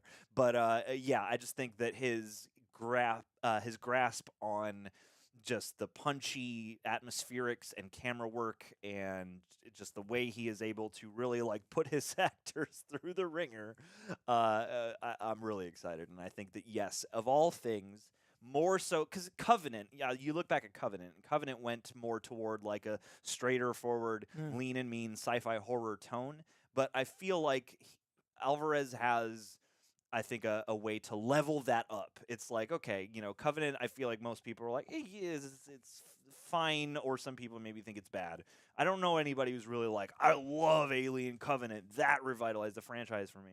So I feel like going that one extra layer of like, no, we're getting like truly horror with this, I think is a good call. I've seen 26 minutes of it. It's real good. So jealous. Not only have I seen 26 minutes of it, but it was so intense that I wear this thing called a Whoop, which is a biometric scanner that keeps track of everything. Whoop. It keeps track There of like it your is. resting heart rate, your heart rate variability, your blood oxygen level. Like it's a very intense Olympic. It's the first thing the Olympics agreed to allow their Olympians to train with. It went off the charts. I had such a stress reaction that my Whoop thought I was running. Wow. So it's real good. That's my review of the footage. My body Absolutely. panicked. And I have a feeling that we're gonna come to know facehuggers and the aliens themselves in a whole other set of ways we maybe are not prepared for. It is the coolest use of X-ray I've seen on camera. And that's the other thing is like Don't Breathe definitely had that like, oh, we're going to do some infrared. Like I feel like he brings in some interesting, technical, applications of other, camera work. Also and a stuff comic like that. nerd. Fede. Yeah, I believe. He's friends with David Desmalch, and I met him through David once, and like we had this great talk about horror comics. He loves Joe Hill too. Okay, yeah, I got to sit in once for a podcast he was doing back when I was working at Blumhouse, and he came in and he was like, "Oh, I've seen your reaction to That's the dope. trailer." Yeah, so That's such a good feeling. he's got a little bit of recognizability for us. So yeah, very, very, very excited and always rooting for Fede Alvarez. Matt, thank you so much, buddy, and I like your Cliff Booth profile pic. Who is the most powerful in all of comic history? Cliff Booth. Cliff Booth. I guess the one above all, like, I don't know because they always kind of change that. Like, I think it's kind of hard to really. It depends on the narrative of what story they're trying to tell. So I'm gonna say the one above all, and then I'm gonna say, one above all, or the writer.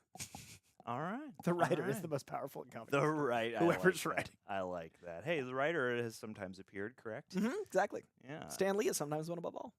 And apparently, is it true that everybody was like dead silent during the... dead silent. It was like terrifying because we were all just like tense. Yes. Hells yeah. Christian Unpronounceable. I think there are a couple more beyond this. But for right now, before we do the final refresh, last, lol, love you all. Love you, my friend. And thank you once again for holding it down. Thank you all for holding it down and for being just so generous with your, your time and your thoughts Saturday. and your Saturday. We very much appreciate it. And you guys are the life's blood of the streams here. So while I adjust this last graphic, and we will do the thing. All right. Yeah, just Cosmo the Space Dog might be it. I totally agree. Oh, that would be radical. Thank you guys. So much for being here. And Coy, let's talk to the chat a little while I absolutely. Do some so sorry. stuff. Let's see. We got Glutus Maximus. I saw Galactus in there. We got a Hellboy. If you guys are going to San Diego Comic-Con, I can tell you that I have 3 panels this year, and I might have a 4th. So if you guys are going to be down there, I'm going to be down there at least. Actually, I think all 4 days. Thursday, Friday, Saturday, Sunday now, because I have 3 going on. Hopefully 4 panels. Damn. I cannot announce them yet, but I am very, very excited about all of them. And one of them might have to do with a character I just said. Another of them might have to do with a movie we just talked about, but in a different medium. And another of them might have to do with a pretty important pop culture toy element that all of us enjoy. So a bit of a range. And another might be a return to a certain type of panel for me. So yeah. Oh, Coy. You're making me want to go to Comic-Con. It's the best week of the year. I need to go to Comic-Con. Best week of the year. Love me some Comic-Con. I hope that some stars align and somehow I can catch some of this. It'll be good. It'll be good. All right, we got a couple final Streamlabs. Okay. And a couple final super stickers. Okay. And then we are outie from the longest stream in a while. Which has been very good. I appreciate y'all. I hope you all have had fun. And yeah, just, I don't know. These are always a blast. Always a blast. So. I mean, it's the only thing I do on a Saturday because I like days off. But I like you guys, so I'm here. Day off? That's why I'm like, if we're going to do something on a Saturday, it better be this because it's great. Yeah. Just for Dance for Live, just to open up, and thank you, by the way, for jumping in the Streamlabs. Just to open up, thank you, Reels, for all your hard work. Coy, no matter what your views are, I love the way movies still excite you as it reflects on me as well. Do you think Deadpool 3 would also change Avengers Endgame's ending as Robert Downey Jr. might return? I appreciate that very much. I think movies are very important for us to escape into and also celebrate. I think it's a really, really beautiful medium.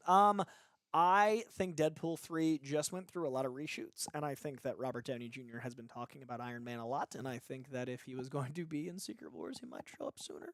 I also think it's a movie that needs to make a lot of money, so it'd be pretty crazy if rumors started coming out about Iron Man return. I don't know. I think it's a very distinct possibility. Oh, boy. Look out now. They're going to blow the doors wide open. It's going to be insane. This movie's going to be nuts. I know. It's been a while since I've felt that way. Looking forward. This feels like a Marvel event again. Yeah, I don't know what to expect, and this thing's going to be bonkers, and I can count on it being bonkers. And I can also count on people being excited, so I don't feel like I'm the only one like Eternals. Yeah. Could you scroll up just a little? Yeah. I saw something I wanted to comment on just for me. A little bit more, 2 more up, I think it was. Love being artistry. Dude, I want to send some love, man. You are consistently cool on social media. You are consistently cool in here. I very much appreciate you. I got one of your tweets about like what you're trying to do for helping people out in like so many different situations of the world going bad. I think you did some help with global warming and the entire climate change badness. So I just want to send you some love. You are absolutely fucking essential. So keep being here, keep being great, keep being awesome, and much love back to you. And I'm glad this stream could bring some warmth and jolliness to your day. Hope the rest of your Saturday is bitchin', but much love. Absolutely, love yourself because we love you. And yeah, thanks for being here. Go listen to Idols Television. It's a little just song prescription for you today. Yeah. Sorry to throw the flow. No, love being it. artistry. No, please, absolutely. Like it's important. It's important to acknowledge these things. What's a willy among friends? That's the question. What was that? I know. I just that was from our Doctor Who video. Oh, right? I was like, I don't know what that means. Also, Bucky Barnes, wifey's trying to get Coy, Greg, Tara, and Roxy to the Atlanta Comic Con. What? Hey, event organizer there? My family's in Atlanta. I'd love to see my family. I miss my family. I only get to see them once a year. If we can get something there and like get flown or anything, like if it can be not at cost, I'm in. I got to talk to Greg, but I can't speak for Greg. But like, I'd love for Greg and John to hang out with my family. It'd be so cool. I would love to hang out with the Jandro clan. It'd be so fun. The Clandro. They're amazing, and they love you guys. They watch. So yeah, like my mom knows all our weird idiosyncrasies. So why hasn't she been in the stream lately? She works Saturday. She works in a movie theater. It's kind of a day. You are a cinema My mom runs a movie theater, and her first job at a high school was at a theater as a kid, and then left that game to raise her kids and went back to it, and now she left the Boston theater industry to go to the Atlanta one. That is we are movie people. Movie people. So she works on Saturday. Boy, so yeah, help Coy see his family. That is what that call for help was. That was a call for help. Oh, dude, love being artistry, absolutely. No, seriously, like, oh goodness, I'm always arrested in a moment of like you have the energy of the momentum and then like trying to be real, but yeah, like also R.I.P. Robin Williams, and it is like, you know, sometimes the happiest seeming people are the ones who need the most help that they're not able to ask for. So yeah, just even the fact of just being like, hey, I'm not feeling so good today, like, you know, a little encouragement would be nice. It's like a hard thing to say to people. Yeah. And I respect you for doing that. And I'm just, again, like, I wish we could dogpile you in hugs. And always remember, like, problems are temporary and permanent solutions to temporary problems aren't the move. So like when you look back at your life, there's always those patches of awful, but then there's always, because you're looking back at them, you got through them. Like, you are proof that you can get through anything because you have gotten through everything. So keep getting through it. You've gotten here. You've gotten so far. You can get that far again and further. You know? Yes. I would also love to go to Dubai, dance for live. I've been to Dubai once, and it was insane. Dubai is one of the places where I felt like that small little land. It's so big. I'd love to go for a con. So, yeah. Yeah, you can climb the Burj Khalifa. Like Tom Cruise. Like Tommy Cruise. Flev Doran, patron extraordinaire, big Marvel fan. Appreciate you jumping in, Flev. Love you so much. And Flev also holding it down on the Patreon. We just finished Hunter x Hunter, which I know is one of your faves, bro. Just passing by to say hi. Just can't wait to see Deadpool and Wolverine and talk about it with you guys. And I have a feeling that there will be a thick boy of a stream after that movie comes out. So keep an eye out and an ear open. And oh my God, I'm destroying everything, Coy. Just a screenshot. I'm ruining it all. I'll read. I know it's tough sometimes. Genuine people are out there who care about you and just ask for no. Don't be afraid to ask for help. Yes, exactly. I completely agree. That is the sentiment. Vodka. The wifey, Hobie Bucky Barnes. That'd be awesome. Buckless, make it so. Yes. As Jean-Luc Picard Godard would say. Doomer, I will admit I love Atlanta, but I'm a Bostonian. My family moved to Atlanta about 8 years ago, which I don't know if that qualifies us to be Atlanteans or not. But I do love Atlanta. It's a great city. You said that in a way where for a moment I was like, I love Atlanta, and my mind went to the show. Oh, I do love it. I'm definitely an Atlanta fan that way. And I was momentarily arrested thinking to myself, there should be a Boston proxy. Oh, I of love like that. a show set in Boston about what life in Boston is like that has that same surreal edge. Yes, Ben Affleck directing in the lens of Donald Glover would be spectacular. Yeah, like who is the Darius of Boston is what I want to know. I mean, Mayor Marty Walsh, kid. Like Marty Walsh. That we had a Marty Walsh. We had this mayor named Marty Walsh when I was growing up, and his catchphrase was like always about like letting people know if you need help or like if you see something. So his catchphrase, and they played it over the T, which is our train. And so every 20 minutes on the T, there'd be this thick Boston accent from the mayor going, "Hello, it's Mayor Marty Walsh, and remember, if you see something, say something." And then it would go back to whatever was playing, but it would just come in. So my whole childhood, now whenever I see my friends back home, we're like, this is Mayor Marty Walsh. The Doomer with the MF Doom. I like this. Fellow ATLian. Yeah. The Outcast. I like that too. And everybody go watch Furiosa. God Bradley right. Cooper is right. James Baker closing out the Streamlabs. Thank you for being our ultimate. Hey, how have you guys... Okay, Coy, take two. Hey, have you guys... That's what I keep tripping over. Hey, have you guys watched Welcome to Wrexham? If not, it's a great docuseries. I've seen like an episode or two. I want to. I've watched the pilot and was like, fuck, this looks great. And then it's just time. It's hard because I watch so much for work and I haven't watched stuff for fun in a while. That's one I really, really want to just enjoy. Absolutely. I support this. Save them up, Coy. You don't want to run out of episodes too soon. So many things. Also, somebody in the chat says something. Oh yeah, very excited for Arcane season 2. That's like been a long one coming, but like, oh my god, if you haven't seen have you seen Arcane? I haven't seen Arcane. You, Coy, should go Arcane. see Arcane. All right. It's pretty dang good, and you don't need to know anything about League of Legends to get into it. Oh, good, because I don't. So, because I didn't too. And the lead of Fallout is one of the voices. Oh, that's cool. So, I'm ATL and Doomer's Heart. Thank you, MF Doom. I appreciate you. Yeah, buddy. Nora Mac, we're closing out the super chats. Thank you for the sticker. I'm very excited. You are for a DC mood. Absolute. Oh, sorry, DC Absolute Power in all caps. I'm very excited. It's a imagine like the Ultimate Spider-Man, like the Ultimate Universe in Marvel. They're doing one at DC. Scott Snyder is shepherding. Mark Waid's one of the writers. They're doing like a whole fresh imprint where you don't need any continuity. You can just jump into these books. So Absolute Power is going to be great. Fun. When are they going to bring back the Superiors? The Superior Spider-Man's in right now. Oh. And Dan Slott's writing him again. Oh. So 6 months ago is the answer to your question.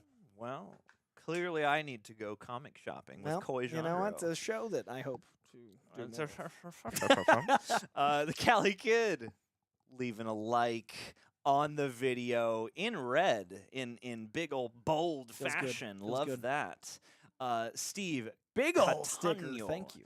Yeah, look at that. Oh, heart bursting right out of the little lemon chest. Just and I joy. love lemons. Just joy. I do love too. lemon juice. I don't bite them anymore. Bad for your teeth, but I like them. It's bad for your teeth? Yeah, the acid eats away the enamel. Garlic bread makes you fat. No, yeah, I'm sorry. Bread makes you fat. I'm sorry. You know, I love lemon water. A lot of pivots this episode. mostly drink lemon water. Lemon water is great. It's actually really good for your enzymes in your stomach. It helps you metabolize faster. Oh, that's good to know. I will keep drinking it. And also, thank you, Michelle. It is my birthday month. My birthday is in June. What are we doing? I am a June baby. Gemini for life. Next week, in fact, it'll be the day. John, what are we doing? I don't know. John! I saw a meme just the other day that encapsulated my struggle, and it was like Wagner Moura as Pablo Escobar or whatever, just being like, there's one frame of him like sitting staring Gemini on their birthday, and it's like there's one frame that suggests like this like brainstorm of chaos, and then every other frame is just him like standing there looking out into the distance. Yeah, standing by an empty. We gotta swing do a set. thing, John. They gotta do a thing. I don't know what the thing. I go hard on birthdays. I have a love of birthdays. The thing is, to get me to birthdays, I cannot plan that. You got a birthday, John. I don't have the brain capacity to think well enough ahead to be like, I know what I want to do in order to get a bunch of people together on my account to celebrate me. So just have a party and a picnic. Like, just say like, hey, meet in this park. That's a good idea. That's my lazy version. I put a pin and then I send people the pin. Whoever shows up, that's my birthday. I like that. That's literally like who's available. That's the pressure off. And that's the other side of it where I'm like, I don't want to concern my brain with worrying about and or wondering about who's going to show, who's not going to show, who's going to get along, who's not going to get along. Oh, I don't care about who gets along. If I need more of your brain. Because it's your day. Can I If they don't swap get brains along, with if they don't get Coy? along, it's on them. Not you. It's your birthday. Okay. I've planned my last 5 birthdays, and this year my girlfriend is planning a whole. We're gonna be on the East Coast on my birthday, so I don't even know what city I'll be in. I'm literally at her behest. I mean, I won't be able to like. When I get back, we're All right, we'll have a LA sunrise again. Redux. We have a lot of All right, sunrise. all John's right. like one of my sunrise birthday friends. We are, we go all night. I'm a moon howler. I like the wee hour adventure. We're gonna do a birthday that's my thing for vibe. John. I see you, chat. John's getting a birthday. Okay, I appreciate. John's it, getting a guys. fucking I birthday. appreciate it, guys. I just It's being unacceptable. Well, Coy can get me drunk. That'd We be fine. got a birthday coming. I'm not a blackout fan, but No, we like, gotta I like see the to sunrise, John. get fun. Yeah, like I like to get fun. Don't worry about We it. literally 2 birthdays ago, John and I found ourselves Hollywood Boulevard at sunrise after a hell of a day. We started at 2. We ended at Yeah. about 6 a.m. 6 a.m. with 2 p.m. Coy to 6 a.m. was a good day. trolling the streets looking for fights. Yeah, man, that was fun. That was a good night. That was a good night. I look have a forward to birthday. more nights, like more nights like that. Yes. More nights like that. While in we this can life. physically. Yeah. You know what? That's one thing is I feel like, and I don't drink like heavily a lot of the I can't time. anymore. But like once in a while, or for like a party or a shindig, like I can hang. Yeah. I can hang, and I'm And happy while with we that. can. Yeah. Raul Palacios. Great name, and I love your profile pic. Just you have this very dignified beard and like the look, the lighting's great. gaze. Yeah, Yeah. good lighting, and just like you look like you're staring into my soul. You look like you got something sage to say, but you're not going to say it But unless a knows good it. Opportunity Knows it. arises. You're It looked not- good on a candle. Like Abs- those Jesus candles. I want to. Yeah, Like a the like Holy a, Santos. yeah. Yeah. I feel like he looks like a wise man. Yeah, let's get you on a candle, Let's get and you on a I'll think candle, of Raoul. you, and you can bless us. Critical hit. I love that. The little controller guy. I like the array of whimsical little sticker characters that exist here on YouTube. But yeah, that seems as though we have made it. We Coy. did it, you We have guys. reached Long stream the done. end game. Long stream done. Thick boy, thick boy, done. Oh, life. We I did it. didn't have a pun there. I wanted okay, I was to bring ready. it together. Guys, but yeah. thank you for this stream. This was a fun Saturday. Thank you. Yeah. This Now is- it's my mission to figure out what we're doing with John next. I feel like we've been pretty off-road, but it's been a good off-road. Before Leave a we- like so we know that this Leave was good a off road. like. Because otherwise, we'll think we did horribly, and next stream's going to be 42 minutes because we're like, well, it was too long. We got to compensate. Here's a Leave a like. medley of the final stories of the week. Godzilla x Kong sequel has announced that Grant Sputore, who directed I Am Mother for Netflix, is going to direct for them.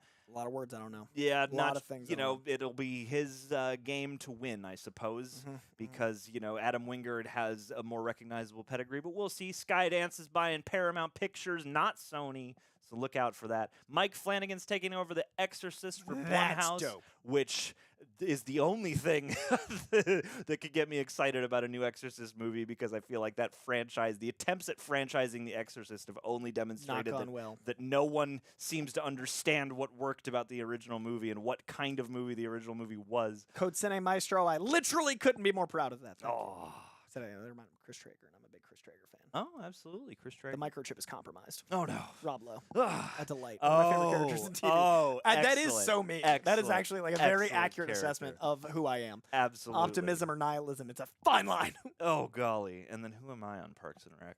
You've got very strong Chris Pratt energy. Okay, Like just like a joy. Andy energy. And the rants don't seem to, and then they come back. And then, you know what I mean? It's like, Hey, and we're that's- back. All right, cool. Yeah, you know, I'll like, take that. I'll Andy, take Andy is the reason the show kept going. that. And that's the most lovable Pratt, arguably. I would aside say. from perhaps Star-Lord now. But I Am Legend 2, Michael B. Jordan's excited to get shooting with Will Smith. They're working on the script. Alternate ending version confirmed. Elle Fanning is in the Prey Predator sequel, Badlands. Paul Giamatti's doing a Hostel series for Eli Roth for some reason. Why sure, not? why not? Why not? I don't know what the hell that's going to look like. Timothy Olyphant is voicing the Terminator for Goddamn Netflix. right he is. And everyone is in Knives Out. So, Confirmed. gang, thank you once again for making this a lovely and enjoyable stream. I wish we could read every single comment. Team June Gemini, exactly, Ashley. The Doomer. Dylan, Christian Unpronounceable, Dance Ashley for Live, M. Charlie Netflix Spidey flicks. Sensei. Love being artistry. Thank you for the birthday love, and just again sending some extra love to you today. I hope your spirits are lifted. Who else we got? Spidey Sensei, Christian Unpronounceable, Wilbert, Nora Mac, Bucky, Barnes, ATL, holding down the moderation, Michelle. The Doomer from Atlanta. Oh, yeah. Francisco Moro. The Omega Red, great name. Oh, goodness gracious me. I All see you Cool guys. One. Bradley Pooper been in here from the jumper or pretty early on with the pooping. Code Cinemaestro. Oh, there's some good poop bars There we out go. there. Dark Car RG 2088. Thank you for being here. I think that is going to do it, you lovelies, Michelle, as ever. We are going to go have ourselves a Saturday. I hope you do the same. Thank you for joining us for a big chunk of yours. Please leave a like on your way out so people find this video later. YouTube, leave a comment. Let us know what your favorite story was in this chat. Let us know what you enjoyed hearing about the most, whether it was a tangent or a news story. And most of all, thank you for being here for any of these videos. Reject Nation is strong. Check out our spectacular Spider-Man things. We're dropping. I mean, we're coming up on the finale quick. The show is not finale of the season, but like we're moving. So check those out. And thank you again for all the love for That's a Great Question. We will see you next week. Absolutely. Probably, for Oh, more really? live Yeah, stream. you're in here too? Well, good to see you and good night. Yes. Be well out in France. Good afternoon, yeah. good evening, and good night. Love y'all. We'll see you next time. The stream is now completed as I search for the window To leave it to officially. leave the There stream. it is. There we are. Stay sexy, and we'll see you next time. Pieces. An underrated horror movie.